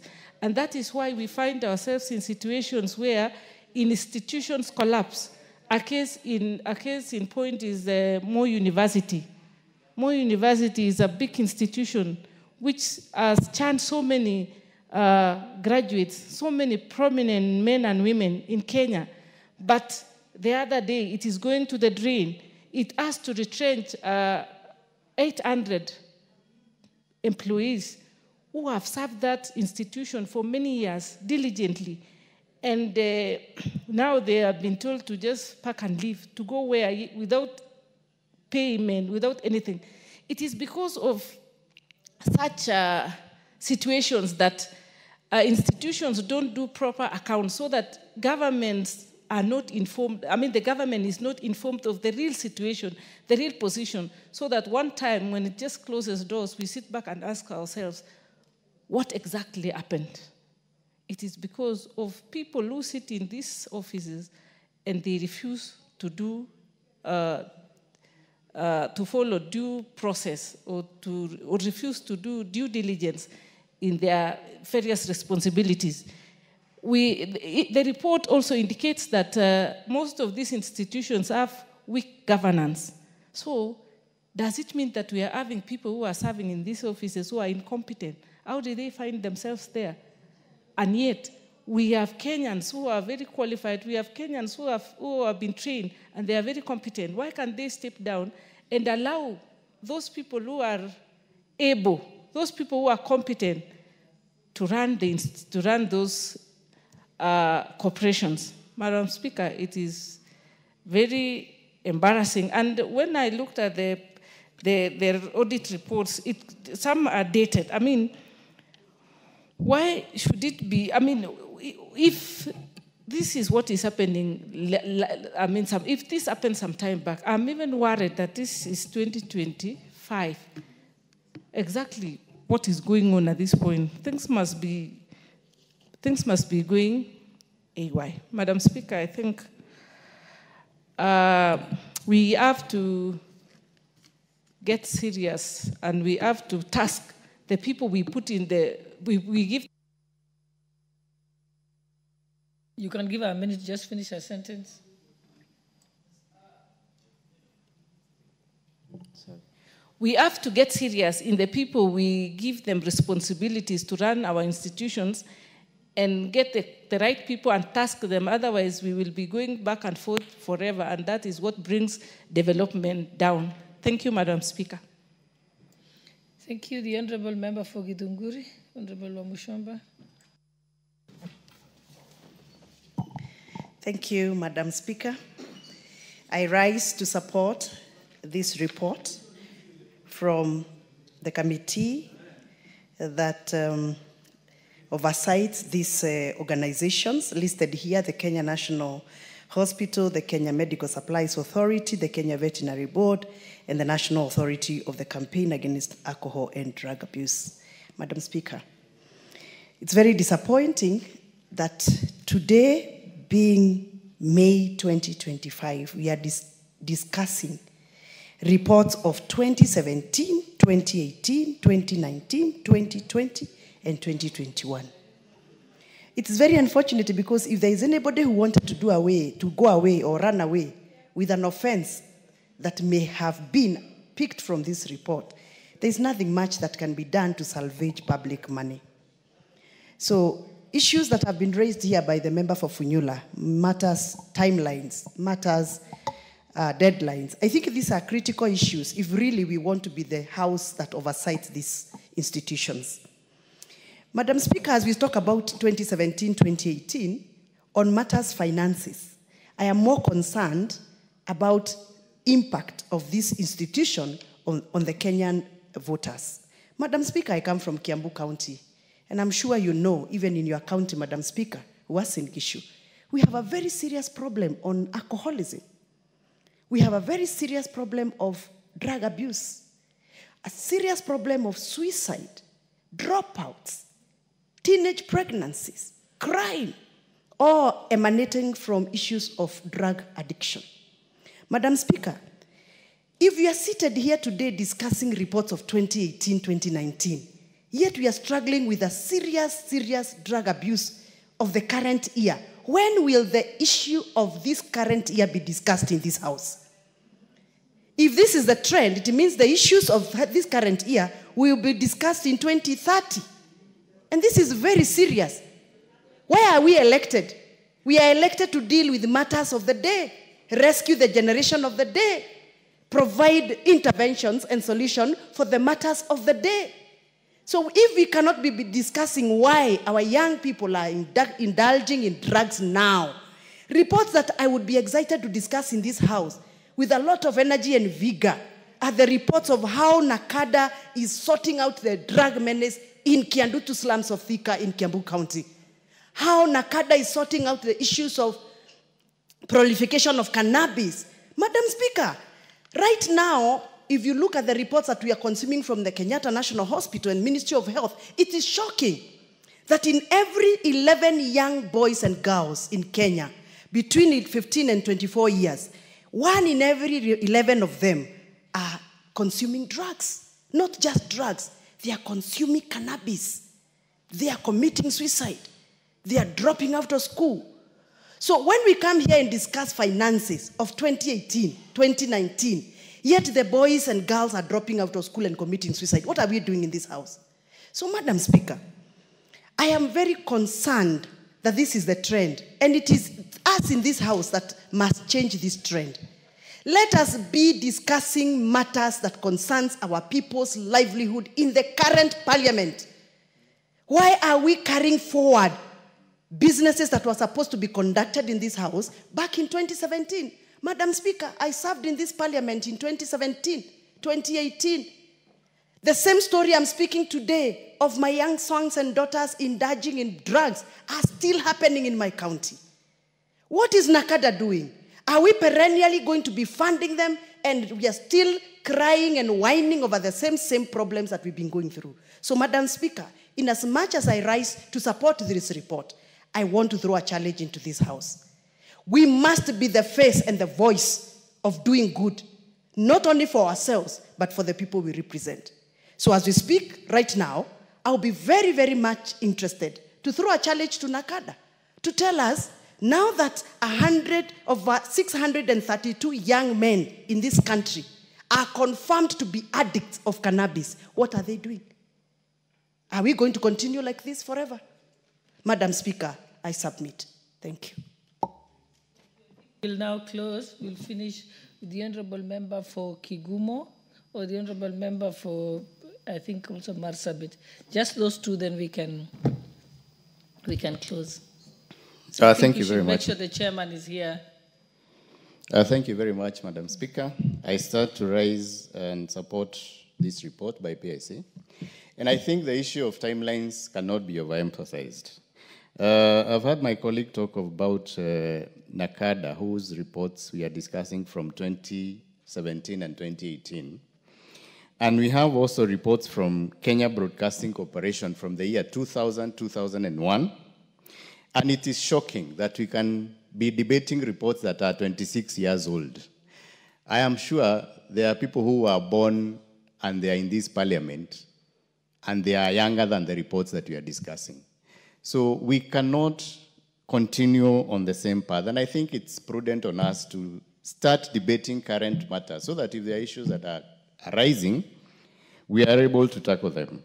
The issue of NACADA cannot be overemphasized. This is the only body that we've entrusted with looking after our young children, and we come from counties that are affected by all manner of drugs, from alcohol, from mogoka, from miraa, and I think we need to be asking them to be responsible, to be answerable to this House, because we are people's representatives. And we can't be observing every time we are losing our young ones, because the bodies entrusted with this work are not effective. So, as much as we are supporting the reports, is it possible to start debating current reports and maybe give leeway to the reports that have not come to this House and we debate them in future so that we catch up? Or is there a way that our Public Investments Committee can be able to fast-track them? It is our song that we sing every year when the reports come and we are adopting reports. We will complain about the timelines. We will complain about the time it's taken to have the reports looked at. And I know next year we'll still be doing the same. So maybe it's the chance that we have as a 13th Parliament to make sure that all the audited reports that are here, if not current, are maybe 2-3 years old. I want to finish by saying that as much as the report come to the House, there are issues that are still being raised out there. And I don't know, is it that we are not able to publicly or publicize what we do in this House? Because every time you look at the papers and the Auditor General's report, as much as you say that we've looked at numbers, we've looked at figures, and they are good, we will still find that weird cases of corruption being reported. So it's also on us as a House to make sure that the reports we adopt are publicized and they reflect the true reality of the bodies that we are looking at. So I submit and I support. Thank you, Madam Speaker. Thank you. And the Honourable Member for Marsabit, Honourable Naomi Wako. Thank you, Honourable Speaker, for giving me this opportunity to add my voice to this report that has been tabled. And from the onset, I want to say that I support the report and also congratulate the committee for giving us such a detailed report that can guide this House. Honorable Speaker, having gone through the report, there are things that we cannot allow to continue in this country. Number one, a report that has details of things that has happened for the last 26 years is not something that we should be excited about, because we've had different parliament, 12th Parliament was there, 11th Parliament was there, 10th Parliament was there, and the reports would have been presented and tabled, and issues that are of concerns would have been dealt with. But unfortunately today we are seated here talking of reports of about 26 years and revealing different gaps that are there and the challenges that we are going through as a country. Honorable Speaker, we should be concerned of this and also come up with the way forward so that even as we continue working on this report and seeing how best we can handle measures, serious measures to control the bad practice that is there should be put in place so that we can be able to have controls of finances and also encourage the different institutions to be more effective. Honorable Speaker, one of the observations that the committee made is lack of ownership of documents on land and buildings. When the land does not belong to this institution, when the building does not belong, then you are sure of poor management, lack of commitment, and poor work performance. Honorable Speaker, we are Kenyans and we know how land issue is emotive. And the fact that these institutions have challenges with that because it clearly says the committee observed and noted with concern that Kenyatta National Hospital, Kenyatta Medical Supplies Authority, KEMSA, and Kenya Broadcasting Corporation, KBC, did not possess title documents for the land and buildings in their occupation. This is a big failure, and something needs to be done, and a serious attention needs to be given to this so that at least we can be sure of the ownership. Honorable Speaker, again, the report says that for various parcels of land, some were illegally and procedurally carved out and registered in the name of private developer. This should be a matter of concern to all of us. How can we say that Kenyatta National Hospital is registered under the name of private developer? The corruption that we have been talking about since independence seems to be very real and coming out, because when we talk of corruption, it is not only cash, it is not only money-based corruption, but the issue of land and other things is also included. In this matter, I think this House should be getting concerned of what is happening. Again, Honorable Speaker, the other serious concern that the committee has observed is delay in availing documents to the Auditor General. I think these institutions is where serious corruption is taking place. How can they delay in giving their documents to the Auditor General for the audit? The committee observed that some accounting officers did not avail complete and reconciled financial and accounting records. This is very serious. Why should we have the officers who are unable to avail reports on time? Again, Honorable Speaker, my time is almost up. Poor governance and weak internal controls. It seems as if they have serious control problems, and internal controls is not in place, and so that I can finish. Yeah, thank you. There is a serious plan in coordination of poor performance, corruption, and everything. How can they not have internal controls in terms of accounting? And how can they have, how can they not have board directors in place? I know that can be even beyond them, but Honorable Speaker, serious issues have been brought out.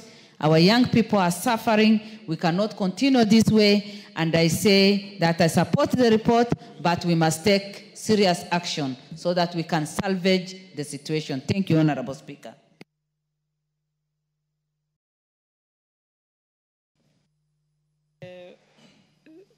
The chairperson is not here, so we shall have him to reply at the next session so we can proceed with our next order.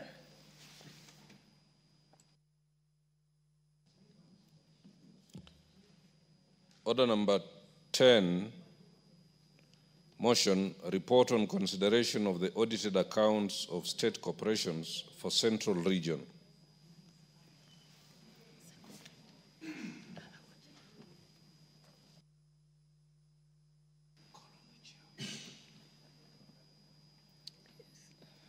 Yes, Honorable Wanami, proceed, Chairperson.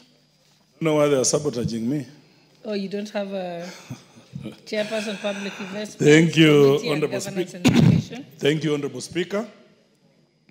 I beg to move that this House adopts the third report of the Public Investments Committee on Governance and Education on the examination of the reports of the Auditor General on the financial statements of the state corporations and the Central Region for the financial years 2018-19, 2019-20, and 2020-21, laid on the table of the House on Wednesday, December 6th, 2023.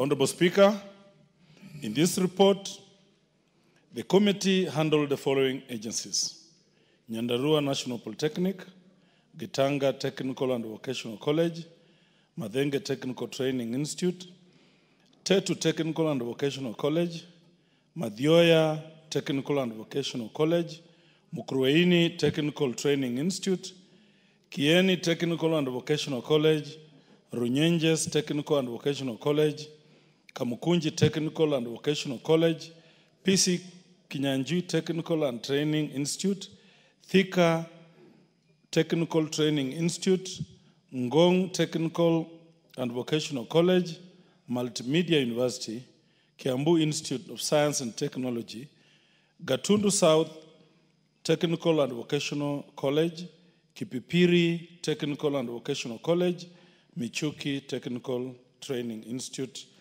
and Kenyatta University. Honorable Speaker,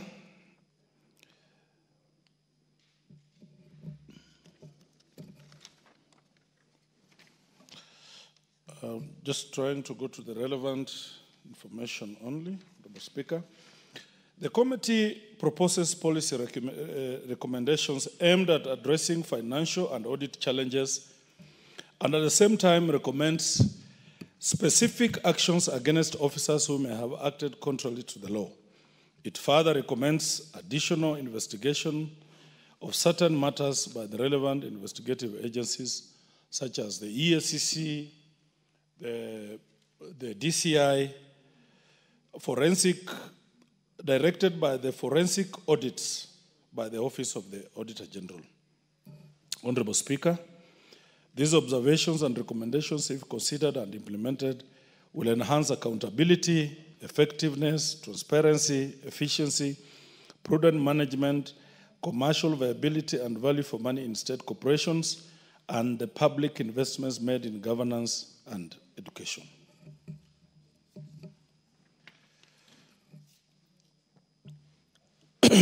Honorable Speaker, the committee places responsibility on the Office of the Auditor General for the quality of the audit reports tabled in the House.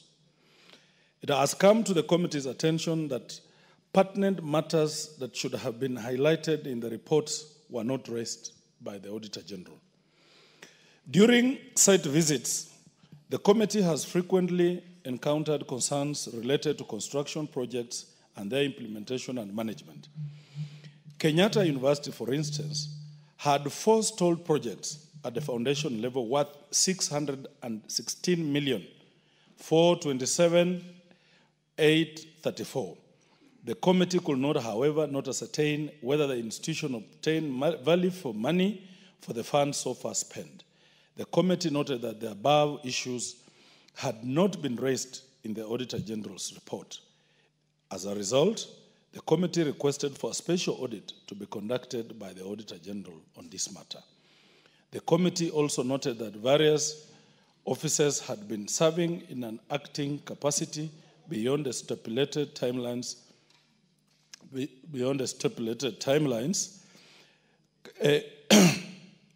If I may expound on the issue of Kenyatta University a bit. Let's allow him to finish moving it first. And I'm sure I don't want to spoil my soup.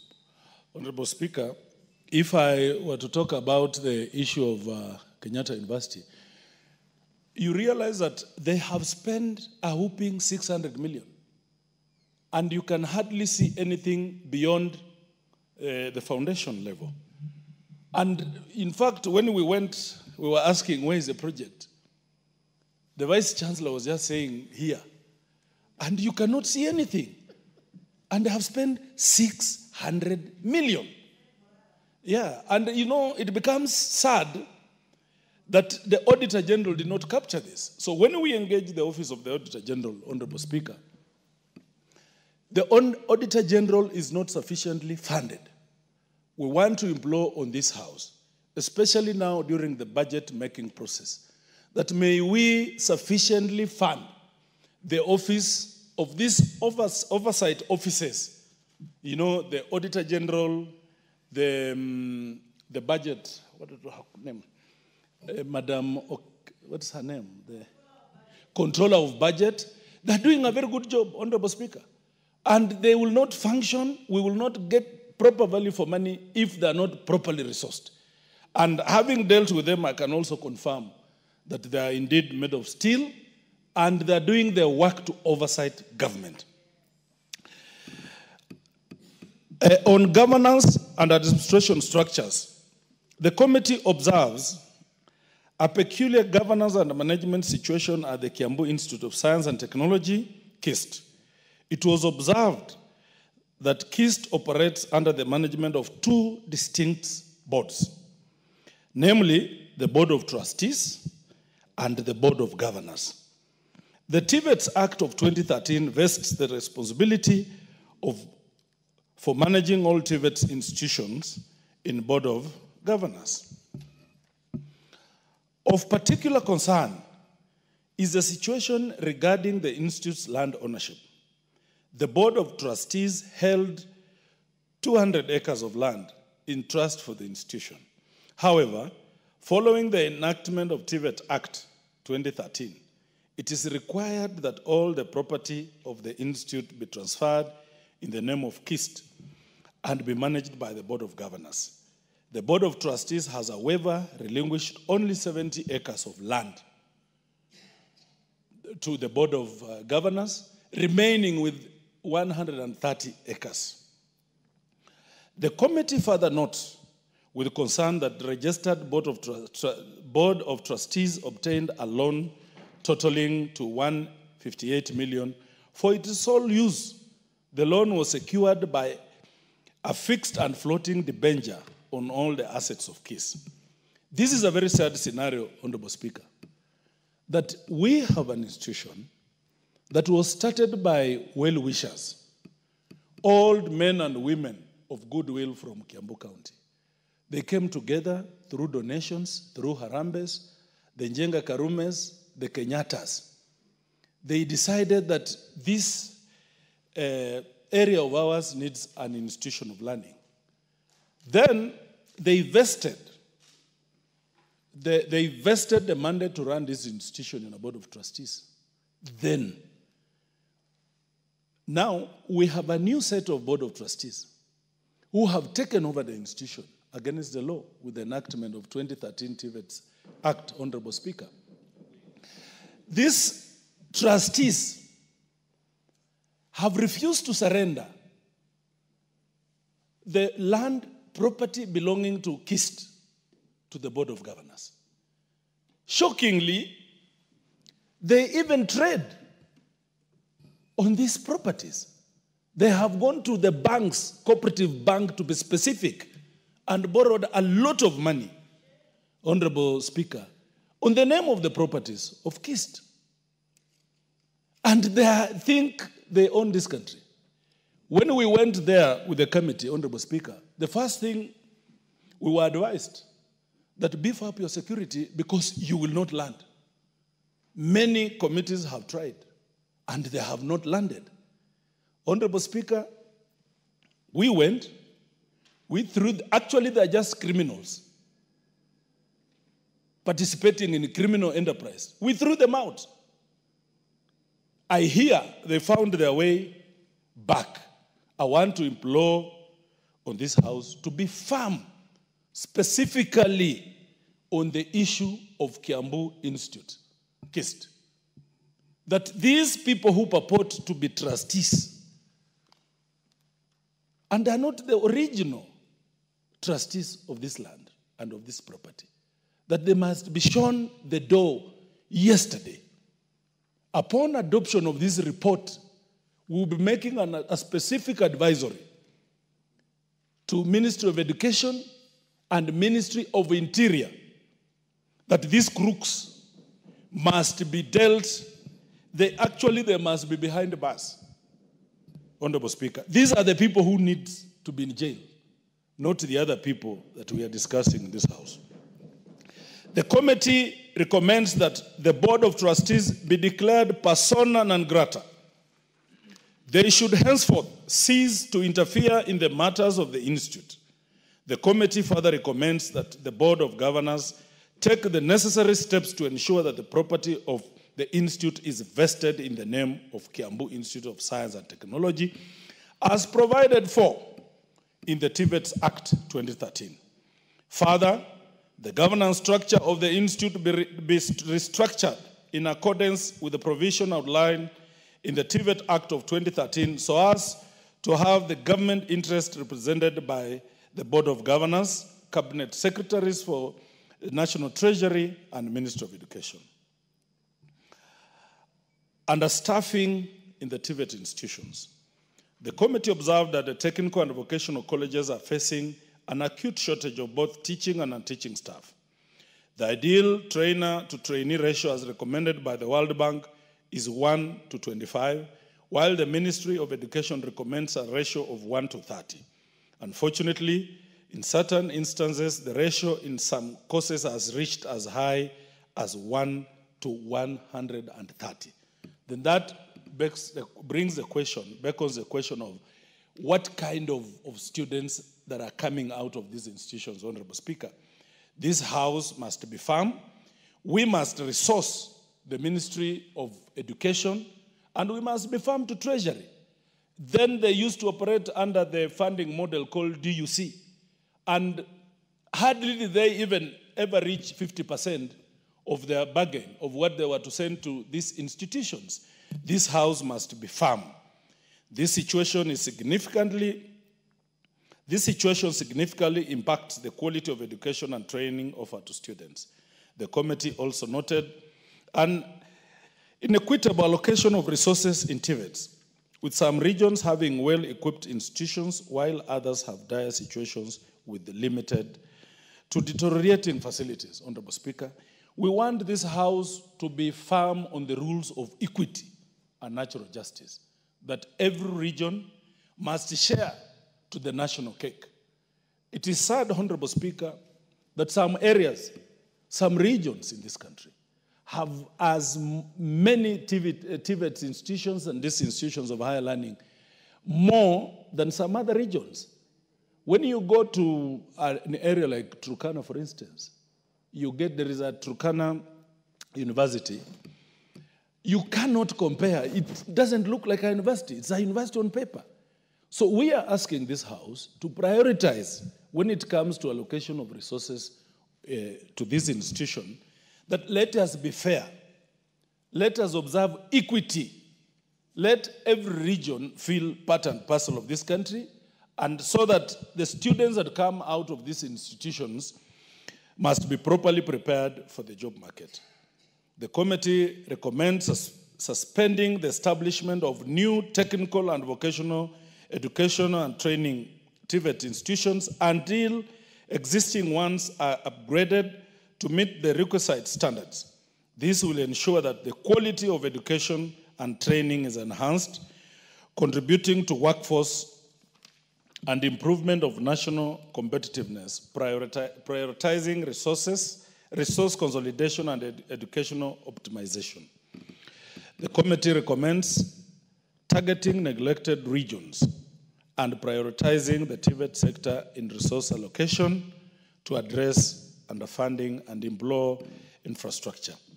Adequate funding would attract and retain high qualified instructors, thereby enhancing the quality of education. Honorable Speaker, poor accounting standards and general incapacity of some accounting officers.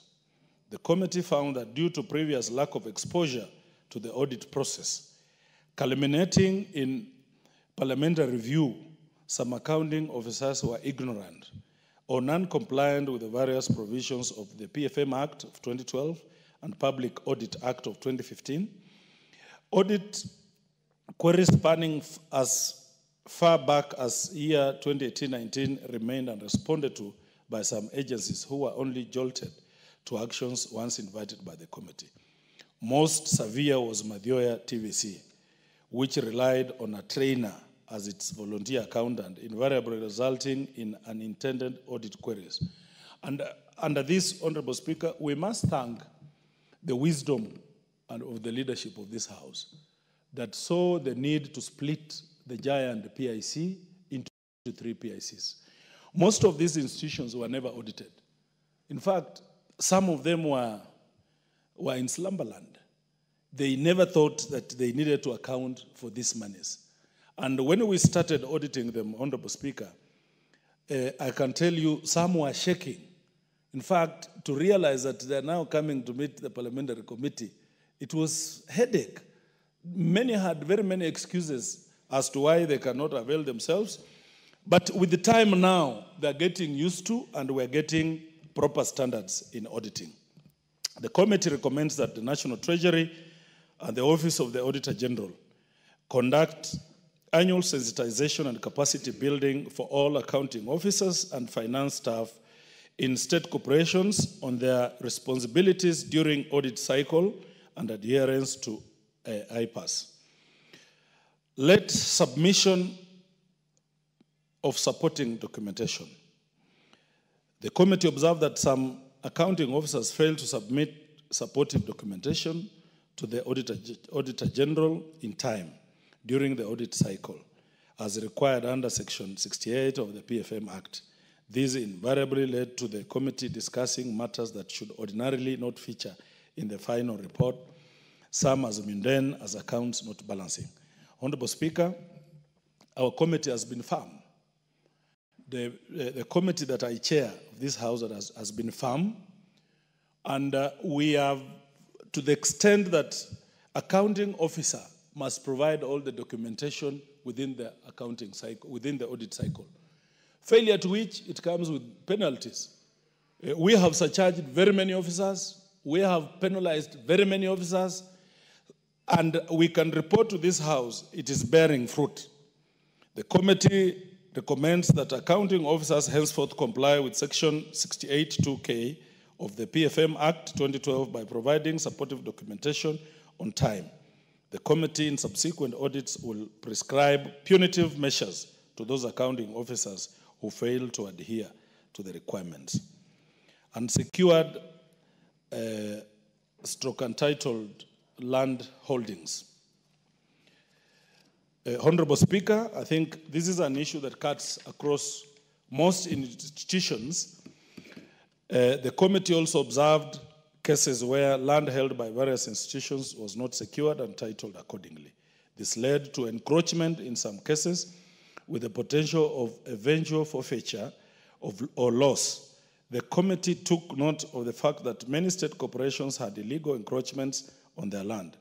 For instance, the Kenyatta University has faced a situation where 140 acres of its land has been encroached upon by illegal squatters. Despite a court ruling in favor of the university, these squatters have persisted on the property, even constructing buildings and earning rental incomes from their unlawful parcels of land. Honorable Speaker, this is an unlawful act being perpetuated by thieves, by people who have decided to steal public property. 140 acres of land belonging to Kenyatta University has been stolen. And they are high scrapers. People have built there very serious, developers have put very serious buildings. And Honorable Speaker, when we went there, we were equally warned. And for this, we did not even succeed to land.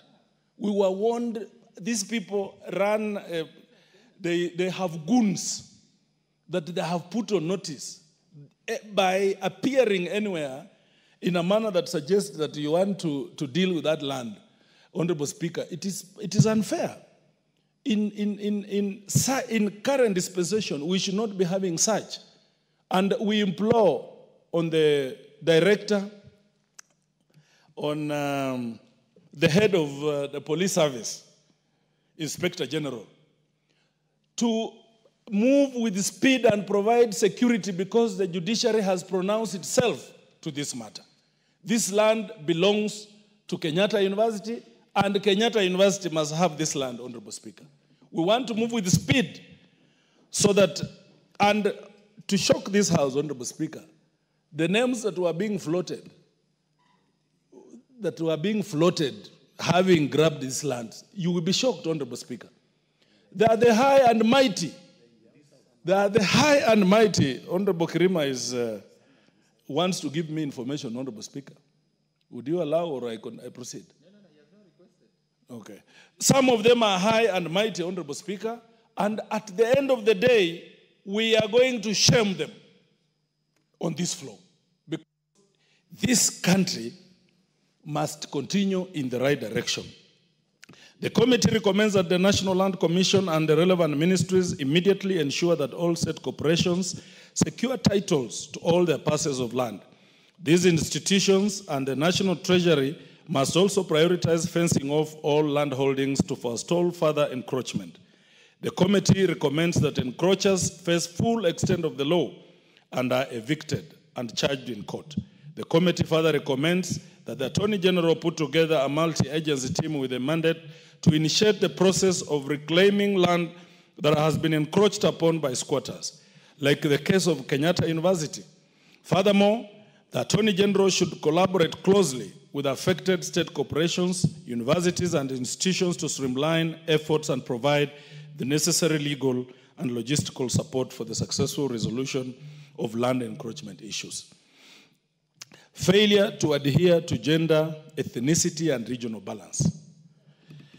This is, Honorable Speaker, this is another area where government institutions have done very badly.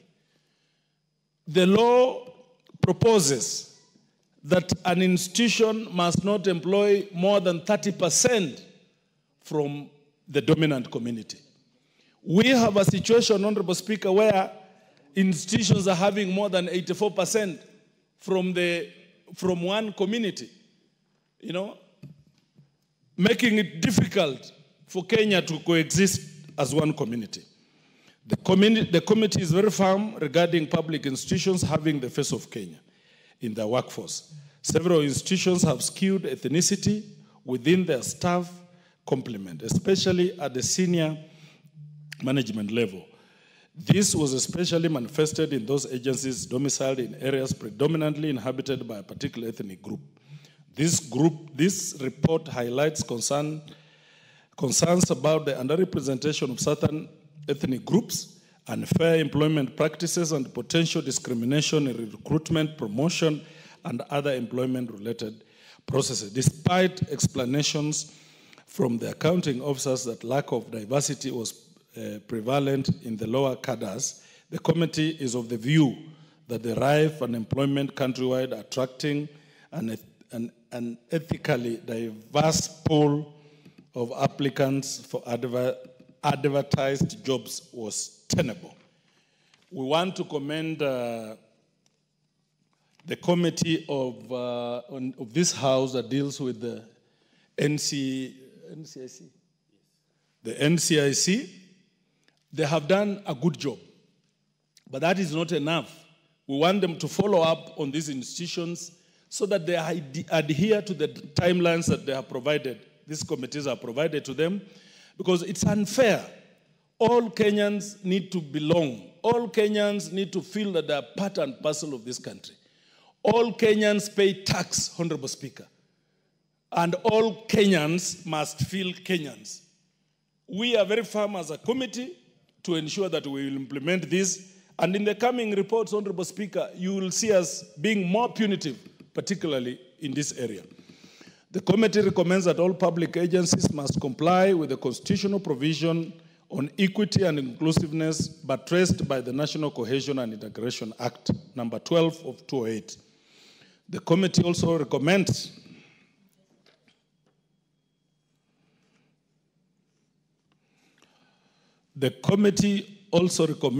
amending the TVET Act 2013 to grant these institutions the authority to engage with the Public Service Commission during hiring process for the 50% allocated to the Board of Governors. Further, the committee recommends that the National Cohesion and Integration Commission, together with the Inspectorate of State Corporations, conduct a biannual examination of ethnic composition in these state-owned enterprises to confirm incremental address of the matter.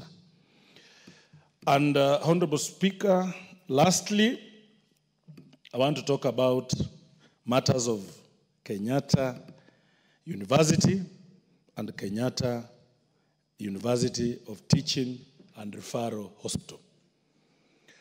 Honorable Speaker, Kenyatta University, when they dreamt of starting a medical school, they wanted the students of Kenyatta University to benefit, to be a training school for these students.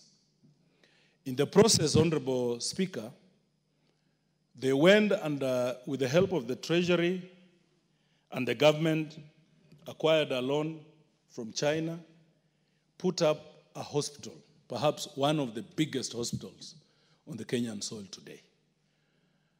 In their dream that medical students of Kenyatta University would benefit so that they train serious medical students into the market.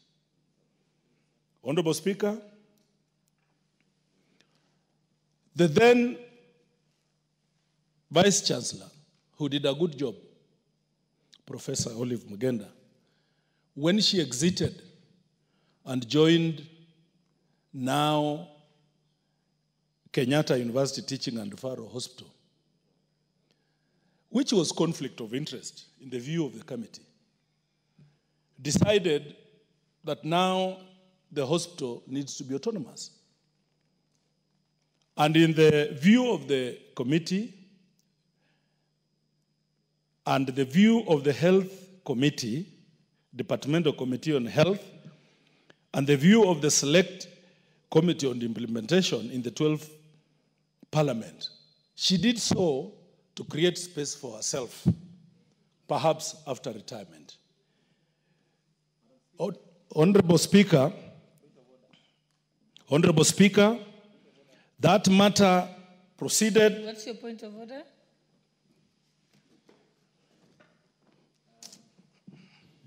Thank you, Madam Speaker. You know, the honorable member who is moving this motion is actually misleading the House to the effect that she has mentioned the former chair of KUTRH is the person who actually directed, or as the person who actually gave autonomy to Kenyatta Teaching and Referral Hospital. I happen to have been a member of PIC last term, the 12th Parliament that is mentioned. I also happen to be a member of Health Committee.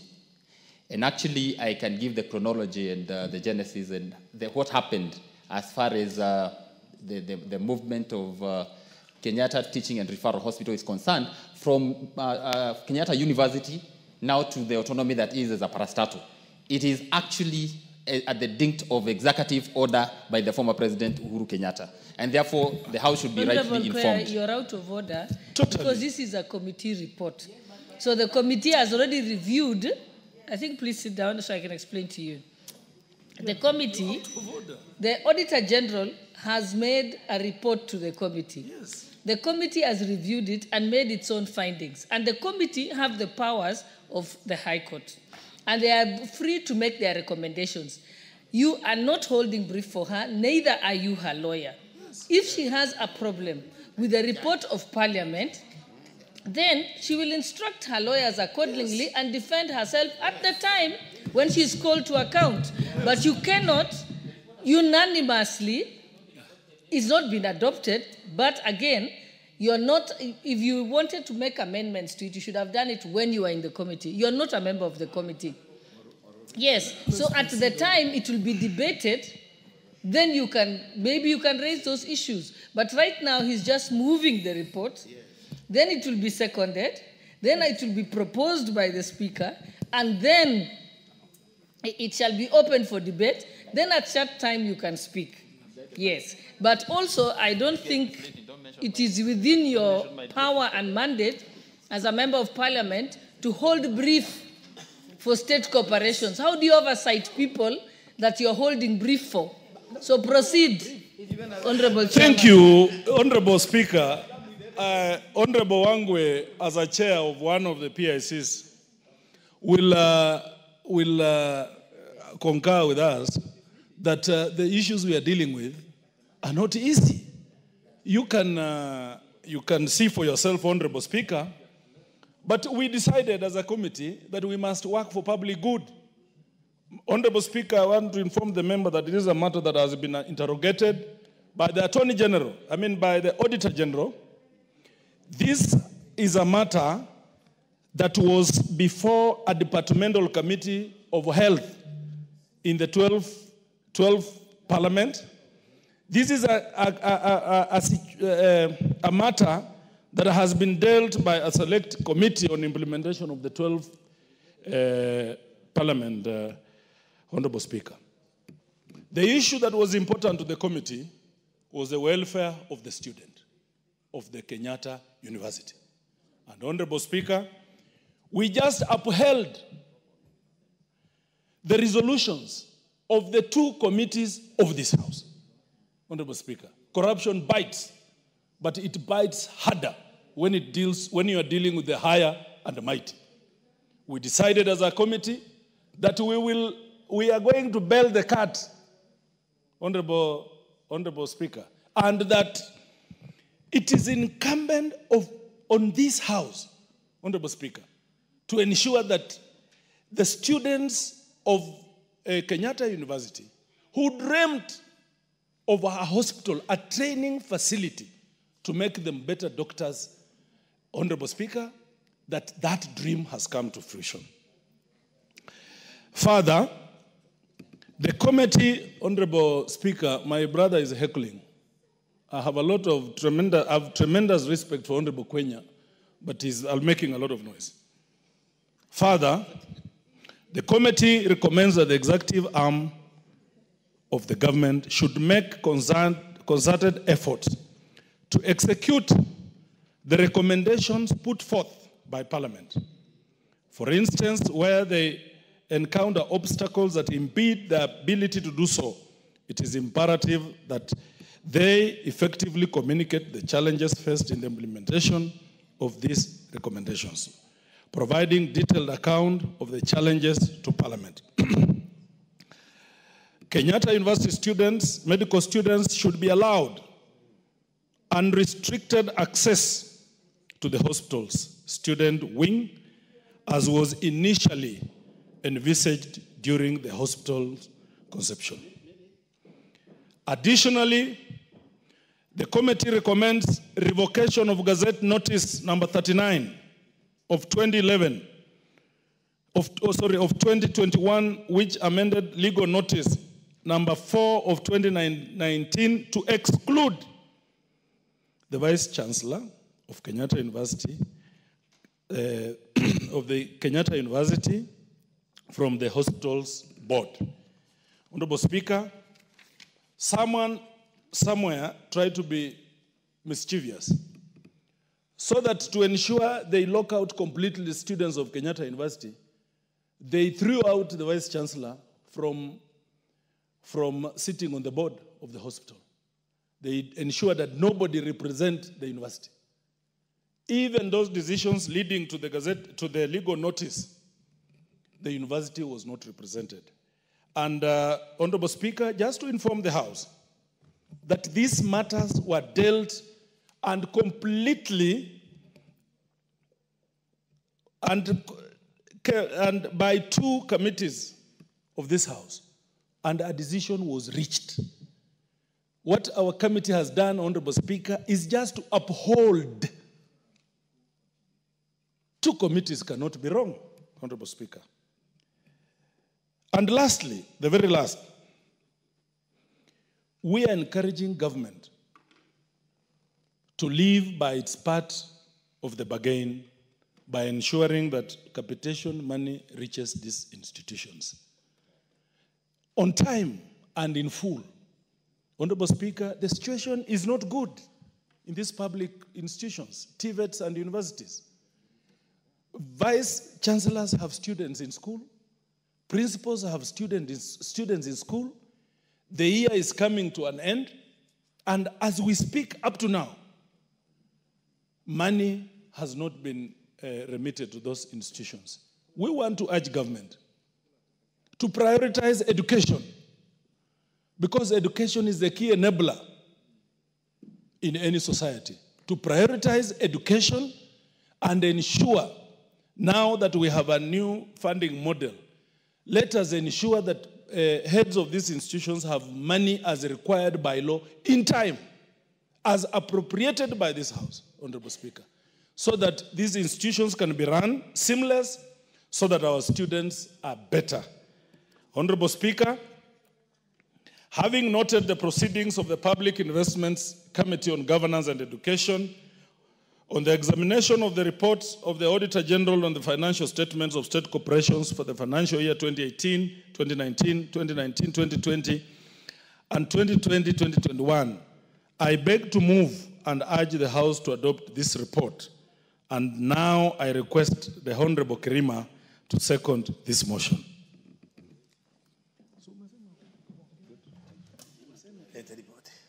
Honorable Speaker, I do support the motion by the chairman of the PIC. Raise your mic. Yes. I do support the motion by the chairman of PIC committee, from which committee I am a member, and the recommendation thereby on given. Madam Speaker, it's only that the recommendations given has been observed by the committee that they be implemented by the implementing committee. The committee on implementation must take the observations seriously, especially when it comes to the matters of whereby the properties of the institutions are being misappropriated, not within or not according to the law. If you look at matters like the land in Kenyatta University, you come to find that the 12.6 acres, which we are saying, Madam Speaker, that they are occupied illegally by the squatters. Let the Kamkunji, Honorable Kwea, if you can take it away. Which we are saying allow that the member speak. Yes. Which we are saying, Madam Speaker, that they have been illegally occupied by the squatters. When the committee tried to visit the said piece of land, it could not assess the same, but it could see it at a distance. The 12.6 acres have been developed heavily with stolen buildings, which to some extent goes to an extent of 5 stolen buildings. Big, magnificent buildings which you cannot refer to ordinary squatters. The same buildings, Madam Speaker, have been associated with the big names in this country, up to and including big people in this house. And the moment you mention Kamairat in Kenyatta University, it raises the hair of some leaders in this house. Madam Speaker, it's upon the recommendations of this committee that whoever is accountable as an accounting officer of an institution or cooperative body must be responsible of the acts which take place within the institution.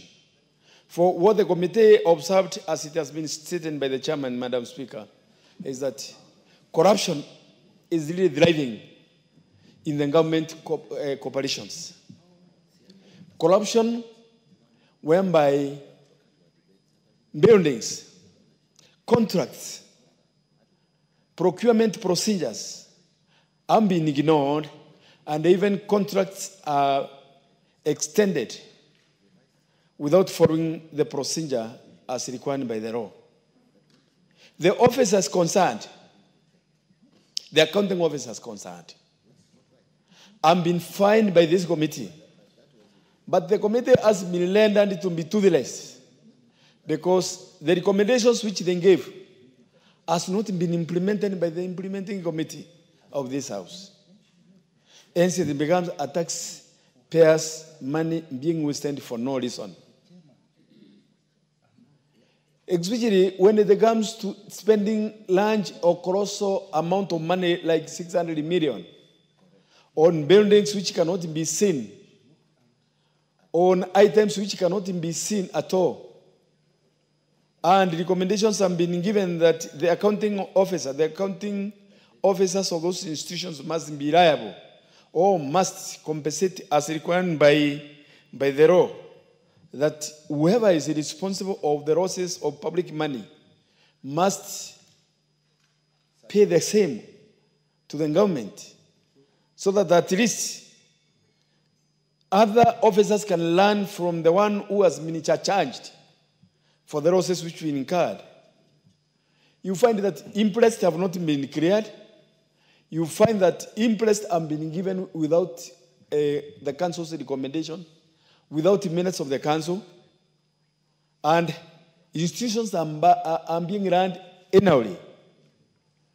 You find there is a lot of incompetencies.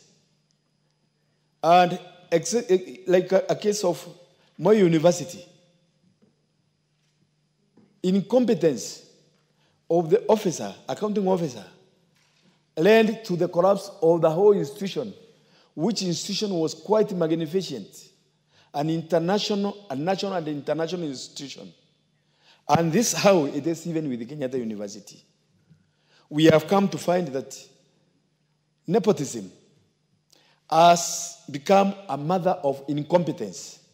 And that incompetence has ended up being the source of collapsing of our institutions.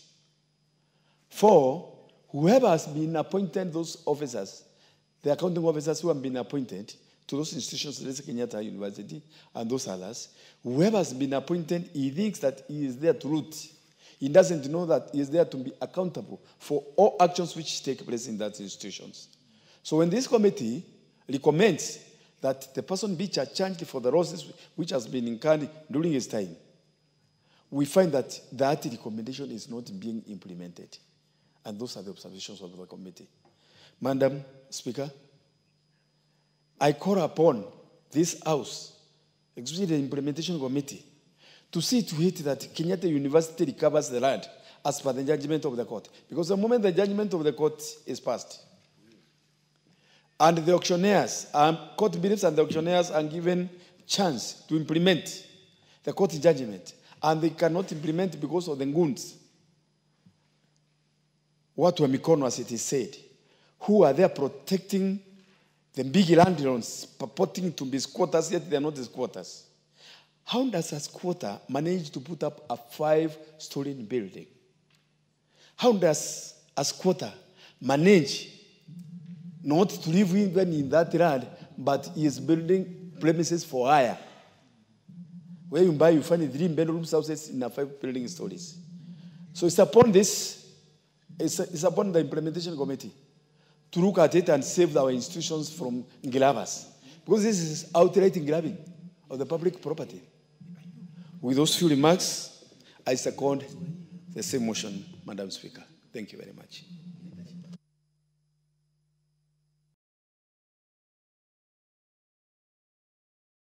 I think next was Honorable Bissau, member for Kimenini.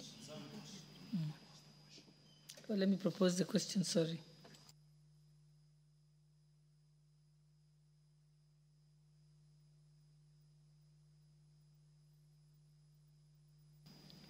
Honorable members, I now propose the question that this House adopts the report of the Public Investments Committee on Governance and Education on its examination of the reports of the Auditor General on financial statements of state corporations, Central Region, for the financial years 2018-2019, financial year 2019-2020, and financial year 2020-2021, laid on the table of this House on Wednesday, 6 December 2023.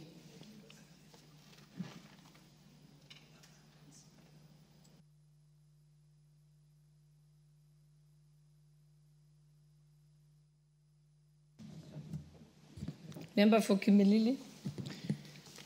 Thank you, Madam Speaker. I think on the onset, it is good to sort of thank the current Parliament because most of the reports are being looked at from 2018.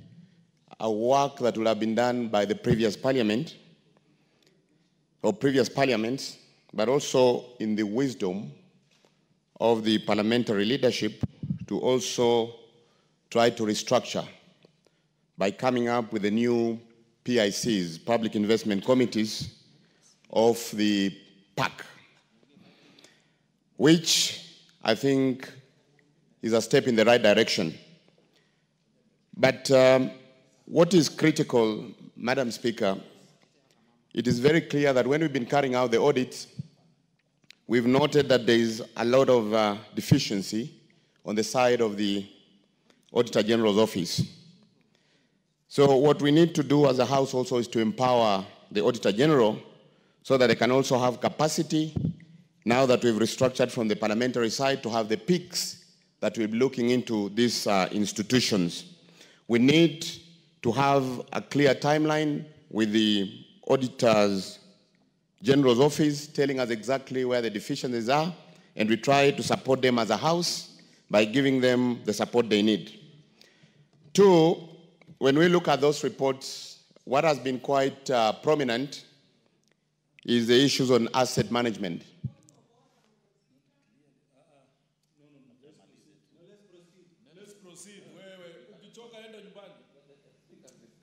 No, that's not polite. Yeah, if you have a point of order, I've allowed you almost 3 points of orders today. So there's a right, let me allow her point of order. Thank you, Madam Speaker. Madam Speaker, I lies understanding under that 5, no quorum. Thank you, Madam Speaker.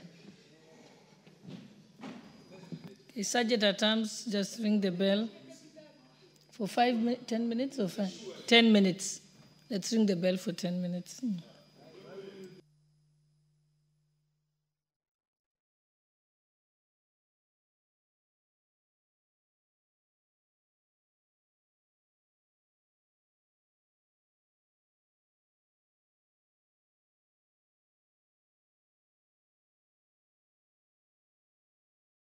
Let us just stop. You're out of order. Chairperson, you're out of order. Just let's wait for the bell. You can help go look for quorum.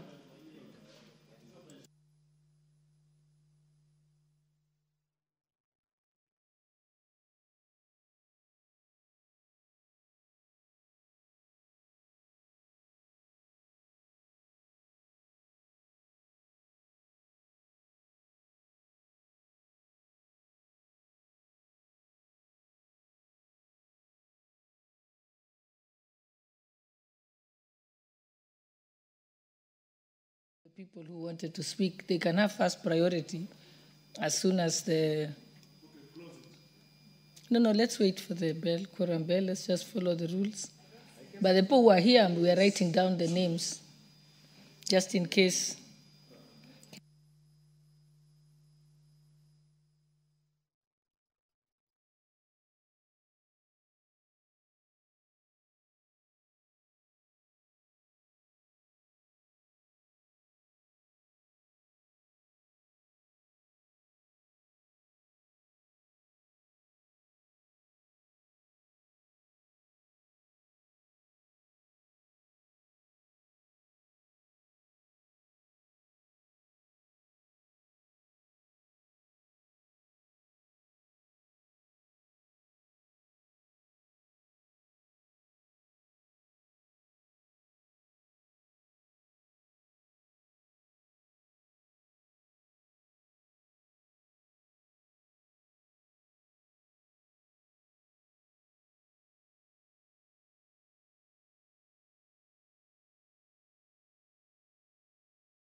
4 p.m.